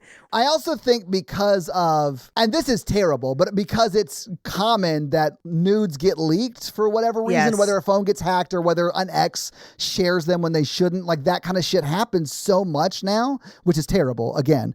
that a celebrity's nudes leaking is not like a super scandalous thing anymore. But in 99, It was huge. especially with the British press and tabloids, like that would be the worst time and place for that to happen for her, which is why, and she even mentioned, she's like, I'm only in London for 2 days and this is the fucking worst place for this kind of thing to happen. I just need a place Yeah. to lay low for 2 days. And that's why he is like, this is the place. You're staying here. Yeah. Don't worry about it. You can sleep in my room. Like, this is your place. And he's even like, can I get you tea? Do you want a bath? And she's like, a bath would be lovely. Yes. And then it cuts to, Spike walking in on her. He's looking at her pictures. yeah, so exactly. So it cuts from like her talking about how damaging and like hurtful this is to her as a person. Like that scene ends with Spike coming in the door and opening, looking at the photos. It's such a funny transition. And then he like walks at the apartment to the bathroom and is about to go to the bathroom, puts down the nude photos of her, and then looks over at her in the tub and is like, okay, I have to leave. He like backs out of the room and then stops, goes back in and gets a second look and was like, sorry, I just had to check, and then closes the door again. Which I Yes. understand because Yep. I bet Spike is on drugs 100% of this movie. So like he may also have been like, am I hallucinating this or is she actually in the tub? Okay, she's in the tub. I'm going to leave now because it would be weird for me to stay. I Right. apologize. Yeah. I would 100% get that as well. Yeah. Yeah. So Spike walks in on her, quickly excuses himself. She gets out of the bath. And at first, like, this seems it starts platonic, where he's like helping her with her lines. And the next movie she's going to be in sounds crazy. I did sort of love that. Although I do think this is a bit of a continuity error because when they're doing the like press junket earlier and he asks, are there going to be any horses in your upcoming movie? Because the new one's, because Helix takes place in space. She's like, no, it's on a sub. So I assumed that the movie was going to be just the Ocean Gate movie that's Well, going to be coming out in like 6 months to a year. Can't wait for that documentary. Love the Behind the Bastards I episodes. Oh, same. Yeah. I do think it's an army movie because it's about an invasion or nuclear thing. And I think she is on a sub. We just don't hear about it. But we do get a conversation about stunt butts and nudity clauses and everything, which has actually changed even more since then, which is kind of interesting. I also think it's interesting that in 1999, Julia Roberts had a joke about eating out Mel Gibson's ass, and that to I know. me was wild that was in this movie. But Mel Gibson was like huge until like 2000. Until we realized how racist he was. Yes, exactly. Until some voicemails got leaked. Yeah, I didn't remember him being a butt man, but I guess. I think he showed his butts a lot in the Like Lethal Weapon Braveheart. stuff. Yeah, and Braveheart. Yeah. That checks out. Anyway, he kisses her on the cheek goodnight, sends her to bed. He's sleeping on the couch. And Spike is like, so if you're not going to have sex with her, do you mind if I try to? And he's just like, fuck off, dude. I do love that, like, he's doing the classy thing. She's staying in his bedroom. He's sleeping on the Sure. couch. And Spike is not in this moment trying to like score with Julia Roberts. He is clearly like, okay, Julia Roberts is here with Hugh Grant, not with me. And then he's like, but I'm going to go remind my best friend that Julia Roberts is here Right. and into him. And that's all Spike is doing. And then when Hugh Grant is like, no, just leave me alone. He's like, okay, well, if you're not interested for whatever reason, do you mind if I try? I'm just going to try. I mean, I get it. Like, I understand why he's here, but it's very like terrible roommate situation type stuff, which I think is very funny. But I also love that it sets up her sneaking down the stairs. Right. And you think it's Spike again, and he's like, go to bed. And she's like, oh, I'm sorry. And then he's like, no, sorry. Yes. It's a very funny setup and then knockdown of a good joke. I loved it. Very great. And they Yeah. do have, this is a very sweet sex scene. And they're like breakfast in bed and stuff after is very cute and very, Yeah. Yes.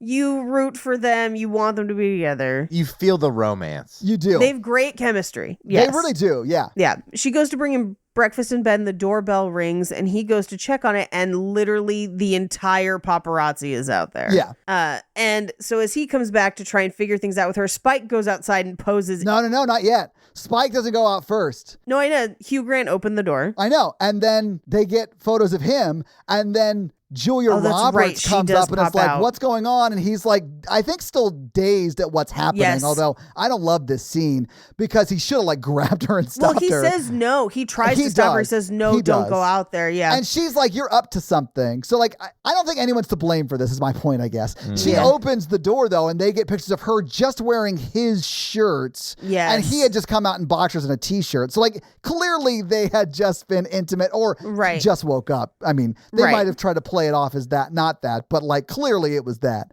And then she starts freaking out. And like during this fight, we see Spike sort of realize what's going on and then goes outside Yes. himself in just his tidy grays. Oh, the most disgusting underwear I've ever seen. It's so gross. This guy is such a good actor, though. He's so good. She then says, I still have a boyfriend. And he's like, wait, what? What? Yeah. What's happening? And she's Well, like, according to them, I do. She's like, me Yeah. and him have not talked in a long time. Like, we are clearly broken Right. up. Yeah, I do think at this point she is fully broken up. Yeah, and it's Yeah. just like the public thinks I have a boyfriend, like. Right. And I do understand like that is probably something that happens because you might break up with someone and not want to have to do a press release about it because you're Yes. sad about it, So it might have been 3 or 4 months. Or you're still in a movie with that person and you have Oh, to do yeah, the, and you the can't. publicity for it. Yes. Yeah. So like, Yikes. I Yeah. definitely understand that is a reality in her life. And I do think that she actually is single when she goes there this time.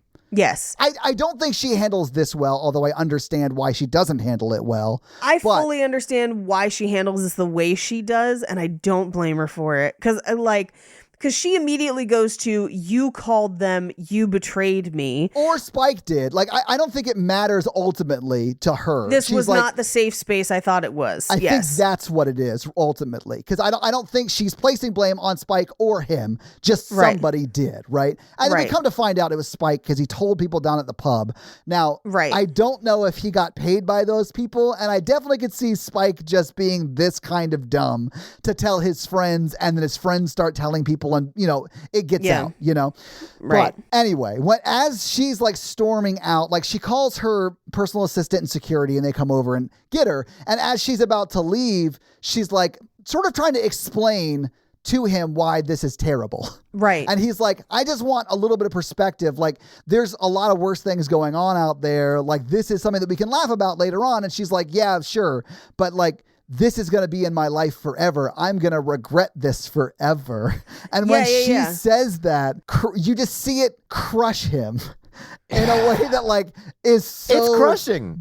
like it just broke my heart for him. But here's the thing. She's fucking right. And you I know know. who would know that at the time? Hugh Grant. Because he had been caught with a sex worker, Well, and Hugh it haunted Grant- his career for fucking ever. Yeah, Hugh Grant in real life would. I'm talking about them Yeah. and their acting performances. But yeah, No, I I mean, know. Yeah. like I do think he crushes this acting, but I think she does too. Like if you watch her deliver that line, it's clear the second it slips out of her mouth, she regrets saying it.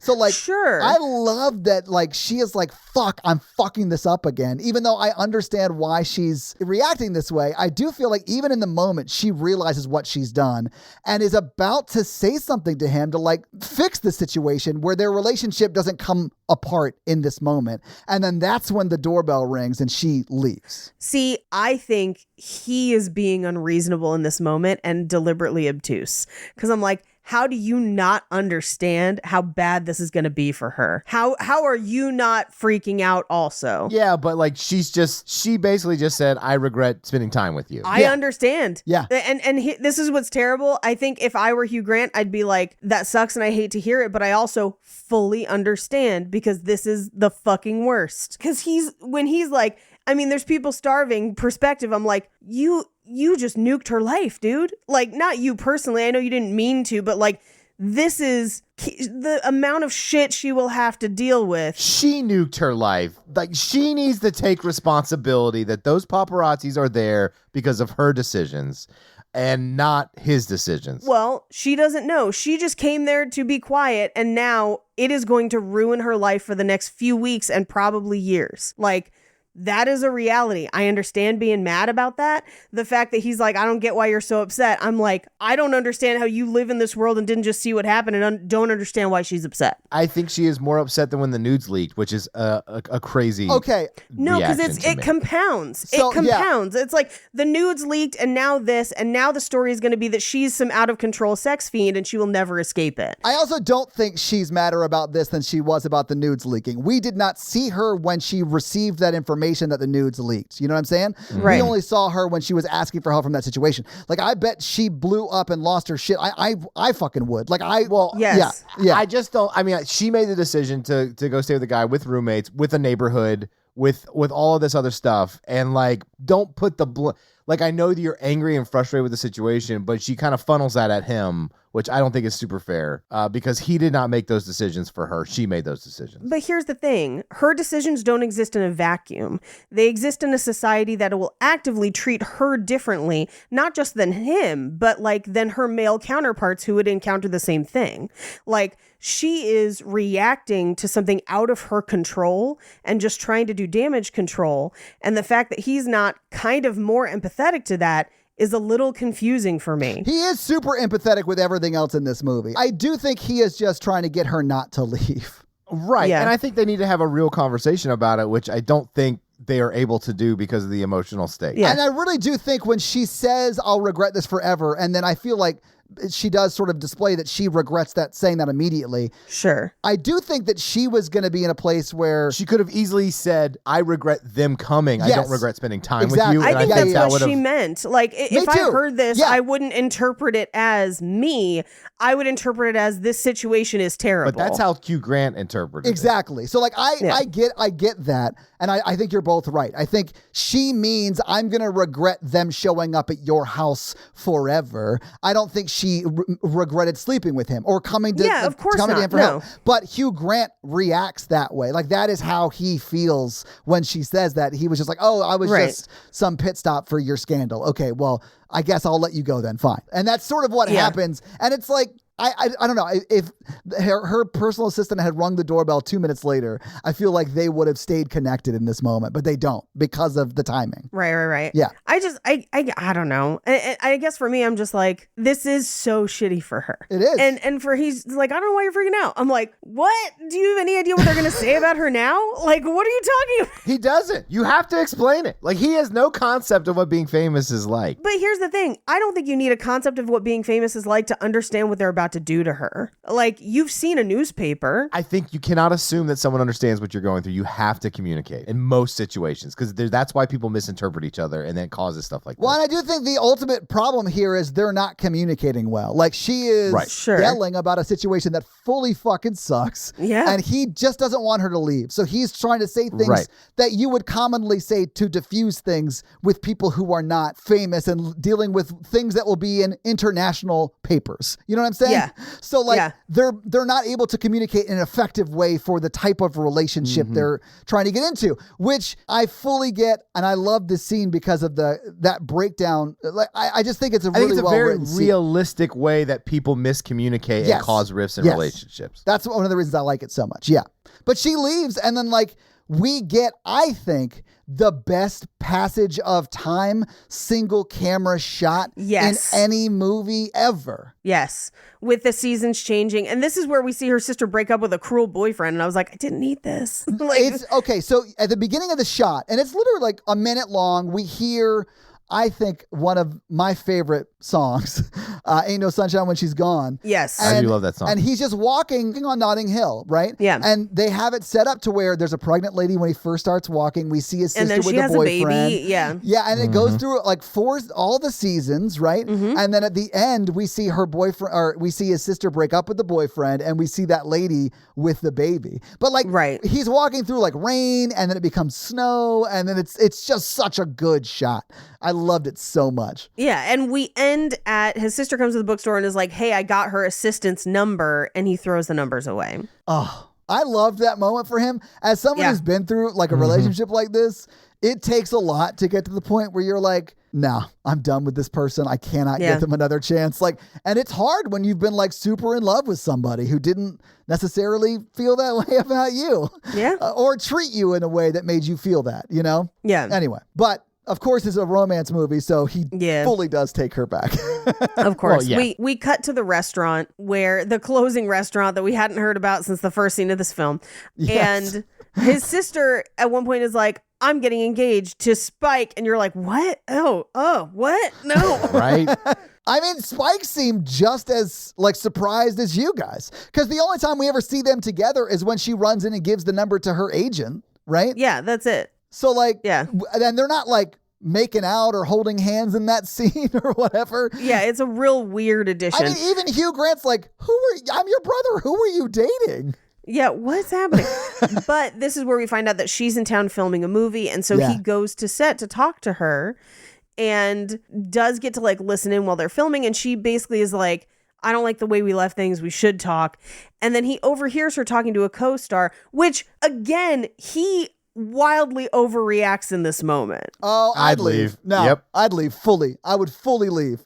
In a heartbeat, I would leave. First of all, you haven't talked to this person in a year. She doesn't know why you're here. And you don't even know the person she's talking to. Maybe she doesn't want to tell them everything. No, I completely get that. I completely get all that.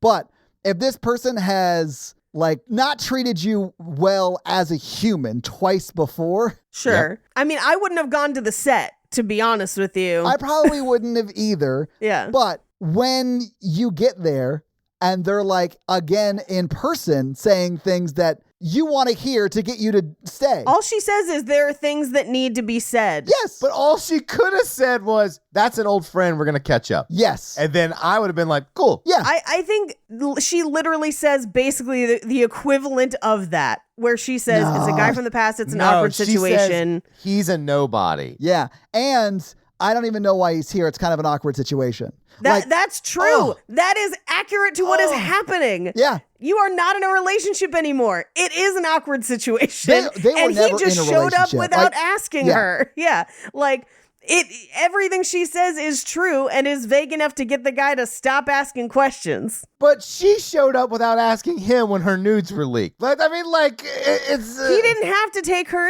in. No, like, true. And she didn't have to let him on set. She didn't, but also she doesn't even know he's listening. It's not like she was directly doing this to hurt him. Listen, I'm not saying that what she said wasn't factually accurate. I just think she just went too far. She didn't know he was listening. It's not like she's trying to offend him. She's just trying to get someone to stop asking her questions, and she doesn't even know who's hearing it. Yeah. Like, that's it. I do kind of hate that the movie treats it like she betrays him in this scene, and I'm like, he just showed up in the middle of her day, and she's just trying to get through her day. I think it's just the callous way she says it. Like, But she doesn't say it to him. But I think it's a weakness of the film that this is even, it's not necessary in the movie. Yes. And she has the painting already to give to him. yeah, Yes. we find out it's been at her hotel the entire time she's been there Yes. because she took it from her house. Right. And the way we were reacting, I think this scene invites it, of like this kind of discussion when it is not necessary to the overall arc of the movie. And like, she's already got the painting at the house. She wants to apologize. She wants to talk to him and like talk about feelings Sure. and stuff.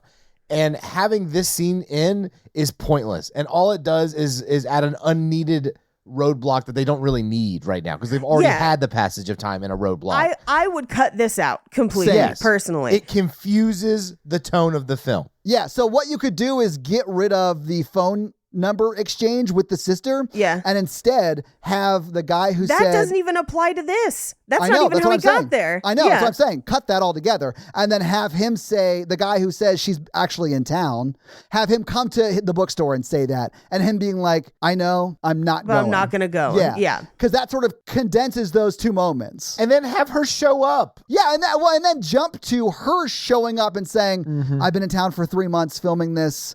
I thought maybe we would reconnect, but after, and just literally going into it, you know, and Yeah. just what she's saying. Because it feels like this scene was added to be like, look how famous actress she is. This is movie stuff. But also, oh, we're not ready for like the end yet. So like, let's cause an unneeded unnecessary, stupid conflict. I honestly think this whole scene exists just so they can set up that she's doing a Henry James movie because earlier Right, they planted the 'cause she seed listened. that she should do a Henry James movie. That's it. Well, and it sets up, I think he has enough reason to say no to her with the painting without this scene, right? Me too. I think he does. It gives him an extra thing of like, you dismissed me like I was nothing. And she's like, I didn't even know you were listening. I was just trying to get that guy to stop asking questions, because it treats it like it is something she has deliberately done to hurt him. She was not conscious of him hearing it. It was not intentional to hurt him. It was just her telling a guy to stop asking her about it. Yeah. But it paints her as more of a villain than she is. I really don't find her to be much of a villain. I find her to be famous. I don't really find her to be a villain at all necessarily. It's easy for him to interpret it in a negative way because of the stuff that's happened. Yes, that was my only point, Mikey. I understood why he left. He didn't make a scene, except he did, I think, make sure to walk through their shot, thus providing a continuity error. But yes, I do think he...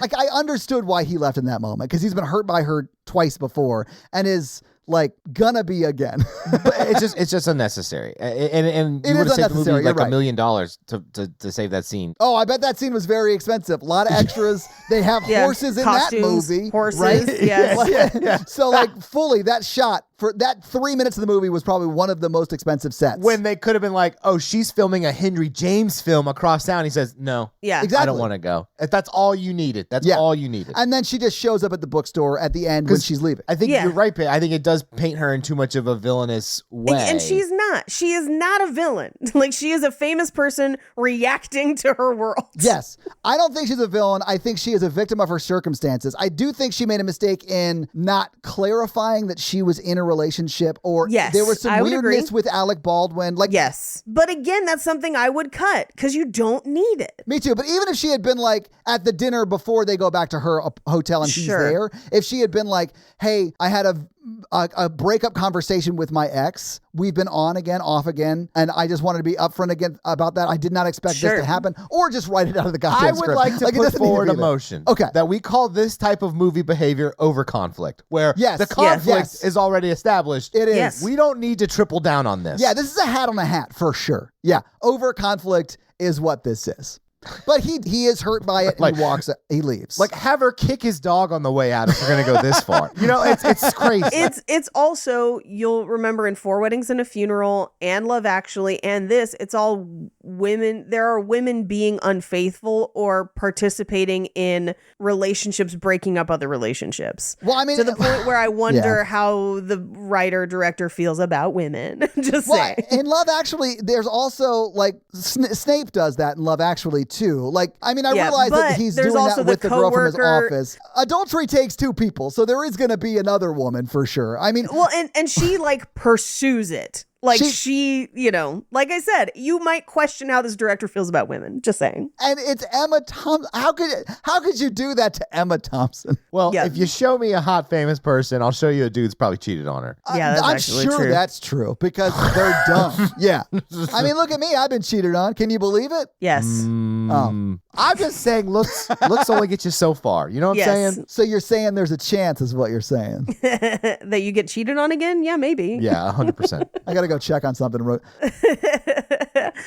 But so she shows up to the bookstore with the painting, and this is I'm just a girl standing in front of a boy asking him to love her, and he says no. Yeah, so sweet. And then he does what I did when I had this kind of conversation with an ex, and I was like, I'm good. Thank you, though. Hey, I think that's a valid response. And he is honest about, you know, where he's like, hey, I really liked you, but both times it didn't end well. And I don't know that I want to go through that again emotionally. That's such a valid reason. And he's also like, and with you, I'm in even more trouble because you're like a huge figure in pop culture. Yes. So anytime I turn my head, I'm going to see your face. On devil's advocate. Okay. Then she gives him $3 million and he's like, well, let's rethink this decision. Okay. So there is a very callous way to look at the end of this movie, and I will acknowledge that. And that is that he knows he is owning a failing bookstore and he needs some deep pockets to bail him out. So like, He opens that painting and he's like, let me gather the friends around to see maybe. Okay, and that is the next scene. And I do love this scene because They are. We've all done that. They Yeah. are so supportive in this moment. They're like, no, never trust a vegetarian. Or like, no, actresses, they're all crazy or whatever. I mean, they're all just like grasping at whatever they can think of to like just be on his side and be like a sweet, supportive friend. And then Spike walks in and is like, what? I got a call. I'm here. What's up? And they're like, he just turned down Anna Scott. And he goes, you daft prick. Like, you fucking idiot. You What is idiot. wrong with you? And they're like, no. It's a good thing. And he's just like, he doesn't say it, but he's like, oh, is it really? Is it really a good thing? Like, that's his general vibe, the whole thing. And then that is what prompts him to say, that's what prompts Hugh Grant to say, well, and she did say, and I get she's an actress and she can deliver a line, but she did say, I'm just a girl standing in front of a boy asking him to love her. And then we get the reaction shots of all of the friends. And it's like, And then they realize she brought him that actual painting. yes, yeah. Well, and it's them trying not to cry. And then it shows the sister and she looks legit mad at him. Yeah. She's like, Yeah. this is my chance to be her best friend, you asshole. Don't ruin this for me. How dare you? And he's basically like, oh, I've made the wrong decision, right? Yeah. And I'm like, no, but whatever. But they all drive to the Ritz, where she is already checked out as Miss Pocahontas, but she is doing a press conference at the Savoy. So they show up at the Savoy and he's in the crowd and asks and basically uses his question to be like, I was an idiot. Can you forgive me? And she's just like, I mean, yeah, if you know, you want to try and make this work, yes, sure. And so then she's going to be staying indefinitely. I do love this scene, though. It's so sweet because, like, they're asking her questions at a press conference. It's a Yes. little cringe for me. I love It's a little cringe. I just cried the whole time because I loved it. Like, from the moment they go on the chase, like to go get her at the end, which is in like a lot of movies from this time. Yes. The moment that the husband of the woman in the wheelchair like gets in the car and's like, where's my wife? And they're like, she's not coming. And she from outside the car is like, just go. I'm fine. He's like, fuck that. I'm bringing you in. Like, that's when I start crying. And then through the rest of this movie, I'm crying because this scene is so sweet because they're like asking, when are you leaving? She's like, I'm leaving tonight. Like the press are. And then he like asks the question of, well, because someone in the press corps asked about, hey, last time you were here, you took photos with this guy. What happened? And she's like, we're friends. I think we're still friends. And then he asked the question of, would you ever consider being more of the friends? And she's like, no, I've been told that's not a possibility. And he's like, well, what if that dude? And then as he says that, they're like, his name is Thatcher, and they're like saying his name Thacker. back to him. Thacker, thank you. And he's like, oh yeah, thank you, Thacker. And he's like, if this dude would realize he was a daft prick, would you take him back? And that's when she's like, yeah, I would. And then she tells her manager to ask the question again of, are you staying or not? And she's like, I'm staying indefinitely. And then that's when a normal movie would end, but like it doesn't, because if that's where it ended, you would just be like, oh, she's going to break up with him in 2 weeks. Like it's like a horrible cycle that he is continuing. So like the director was like, okay, we have to show them that it works out. Yeah. We have to show the audience that they I like work out. movies that show that they work out. Me too. I'm bawling the whole time. The last shot of this, when it like goes from their wedding to like them on the bench, and she's obviously pregnant, and he's just reading the book. The bench from the private garden bench, which they go out of their way to show that like people are also in there, because so they own property because they no longer have to sneak in. So they like live on Notting Hill. They like live and like love that bench. And it's just so sweet. I love it. I was crying the whole time. And that's the movie. So having seen the movie, having talked about the movie, what did you guys think about Notting Hill? I do like this movie. Yeah, like, despite my multiple criticisms, I do genuinely like this movie. Fully same. I do think we were pretty harsh on it with our criticisms, because if you listen to this episode, you probably are like, they probably didn't like this movie. I love this movie. I'm going to watch this again. I think we really liked it, but like, I think the over conflict is the main criticism. I agree completely. And it overcomplicates the story. And honestly, the runtime. It just makes it too long, and it's just too much. Take a few things out and it'll be perfect. But Paige, do you have any fun facts for us? I do. Well, here it is with your fun facts. Notting Hill. Fun facts. So when Julia Roberts is asked what she made on her last film and says $15 million, that's actually the amount she was paid for her role in the movie. Oh, really? That's pretty Yeah. funny. That's a fun little Easter egg right there. I like that. In rehearsal, the script, I guess, said 10 million. And then in rehearsal, she said 12. And then when they shot it, she said 15. And they were like, why'd you keep moving it up, and reportedly she said, "I'm tired of lowballing," which was, I think, is very funny. I think it's funny too. And also, if that's like her real life quote, use her real life quote. Well, at one time after this movie, she was making $20 million a movie, and at that point was one of the most well-paid female or most well-paid actresses working in Hollywood. Does not at all surprise me. And that was kind of the benchmark for a long time. Yeah. Now, the house at the Blue Door where William lives is a real house, and it actually once belonged to Richard Curtis. No shit. Did they film in the house? I believe so, yes. Awesome. They filmed definitely the exterior, but I believe part of the interior as well. Okay, They nice. also definitely filmed at the Ritz, but they had to film between 2 a.m. and 4 a.m. to not affect guests. Wow. Okay. That's wild that this literal blockbuster movie had to film at 2 to 4 a.m. Like that's so funny to me. That's a lot of movies, yeah. No, I know. I just think it's great because the Ritz is like, yeah, you can use it, but like, listen. Yeah. There's some Hold up. stipulations. Yeah.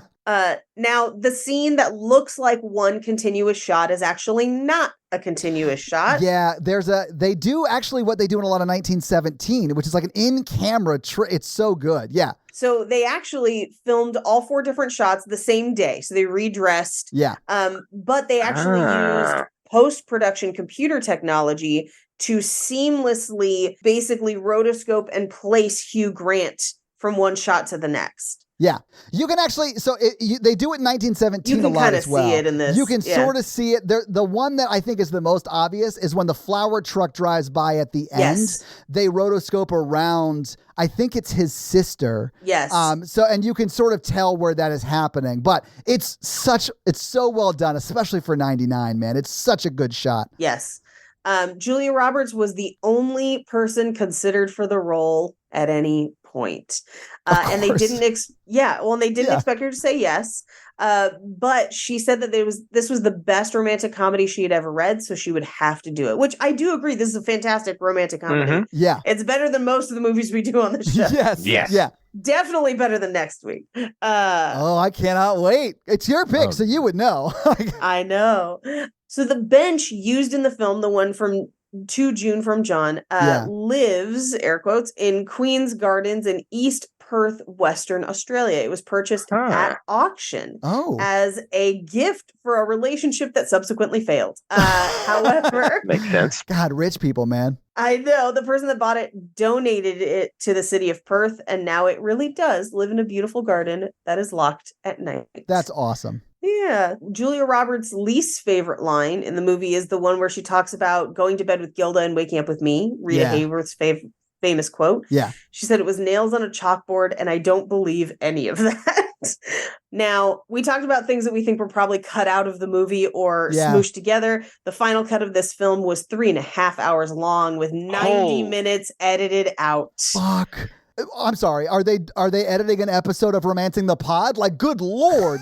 Which, if you'll remember, Love Actually was the same way, where it had like extra hours. But again, I think this is one of those things where it's like too many characters, too many things, too many pieces. I love this movie, and I don't think it should be any longer. So don't think that's what I'm saying. But I guess that's what happened to the chef storyline. Yeah, exactly. Yes, so, exactly. I like this movie enough, and I enjoyed like the filmmaking process so much that I would love to see that 3.5 hour cut.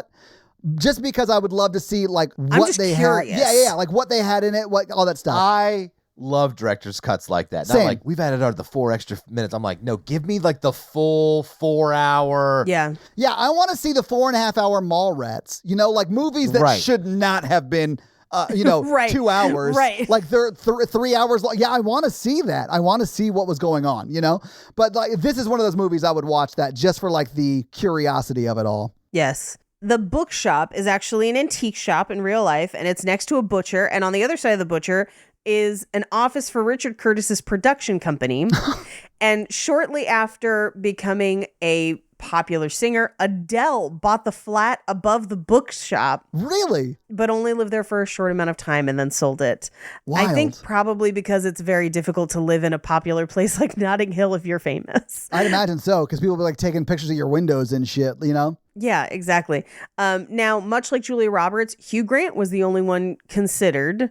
They were both sort of at the height of the romantic. Well, and Richard Curtis uses Hugh Grant in almost everything, and he has said, quote, that he's one of the only characters or one of the only actors that can speak his lines the way he intends them. Yeah. So I think, and I think what that is I think he writes in Hugh Grant's voice. I think so too. Easily. I think Hugh Grant just nails that like awkwardly charming character that he writes so well, you know? Right. It's like Elton John and his writer. It- Like they're Bernie perfect. Taupin, Yeah, yes. they're like perfect for each other, you know? Yes. Now, when Richard Curtis saw this for the first time, he thought it was too similar to Four Weddings and a Funeral. And I agree, because it is now, and I say this as someone who loves this movie and only kind of likes Four Weddings and a Funeral. Yeah. But it's the things that we brought up that were like, these are Richard Curtis-isms, essentially. But yeah, we'll end on this one. Again, this is a very famous movie. There's 1.5 million fun Of facts. course. If you want more, please go search them out. There's plenty of them.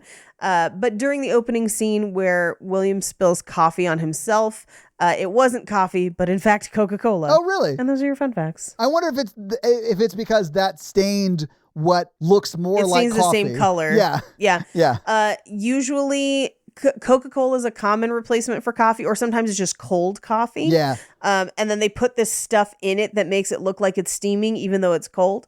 It's kind of dry ice kind of stuff, That's cool. which is kind of fun. Yeah. Or almost anytime anyone's drinking like whiskey or liquor, it's iced tea. There you go. All Fun right. facts.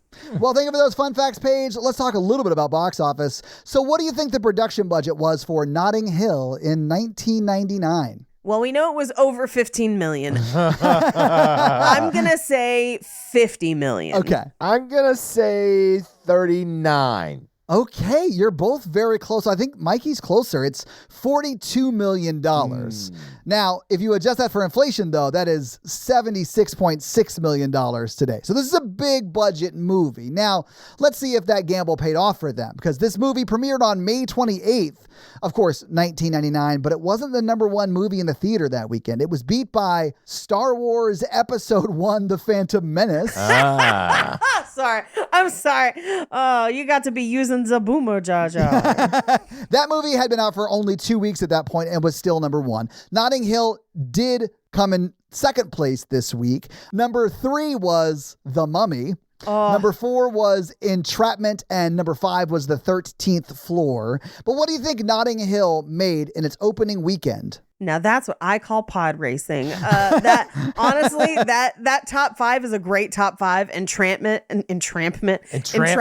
love it. The Mummy, love it. Yeah. This, love it. First weekend, God, I want to say that Phantom Menace took fucking everything. So this probably made like 12 million max. Okay, Mikey, what do you think? I'm going to go a little bit over. I'm going to say 15. Mikey, you're closer. It actually made $21.8 million. Like, it still had a very respectable weekend, even though Phantom Menace did make 51. Like, Phantom Menace did make a lot of money that weekend. In its second weekend out, Notting Hill was again second to The Phantom Menace. So it stayed second for its first 2 weeks. It was then third in its third week, and then fifth in its fourth week, and then slowly fell out of the top 5 and top 10, but was in theaters for 20 weeks domestically. So what do you think it brought in domestically in 1999? I'm going to say 80 mil. All right. Mikey, what do you think? 97. Mikey, you're closer. It was $116 million domestically. And then, guys, it made $247.6 million internationally. So it made a total of $363.7 million in 1999, which if you adjust for inflation is A lot. $663.9 million today. That is a shitload of money that this movie made. It's not quite as much as the Phantom Menace made. Phantom Menace made $1,027 million. So it did really good, but it definitely got beat by some movies this year. But that's your box office, and that's what I call podcasting. Oh, Jesus. Our romance scale of 1 to 10 of how romantic we found the film. We watched it today. Paige. This is a 4 for me. Todd. Yeah, I'm going to give it a 6, man. Oh, we're all pretty close. I'm going to give it a 5. Okay, I love this movie. I will definitely watch it again. And that's our romance scale. Well, this week I made you guys watch Notting Hill and fully. You're welcome for that. Paige, what are you going to make us regret watching next week? And I'm only saying that because you said it wasn't going to be as good as this. She said that. You normally have great picks. So I did choose chaos. Hell yeah. Like left-hand path. Yeah, there are two different kinds of chaos, and I'm gonna gauge your response.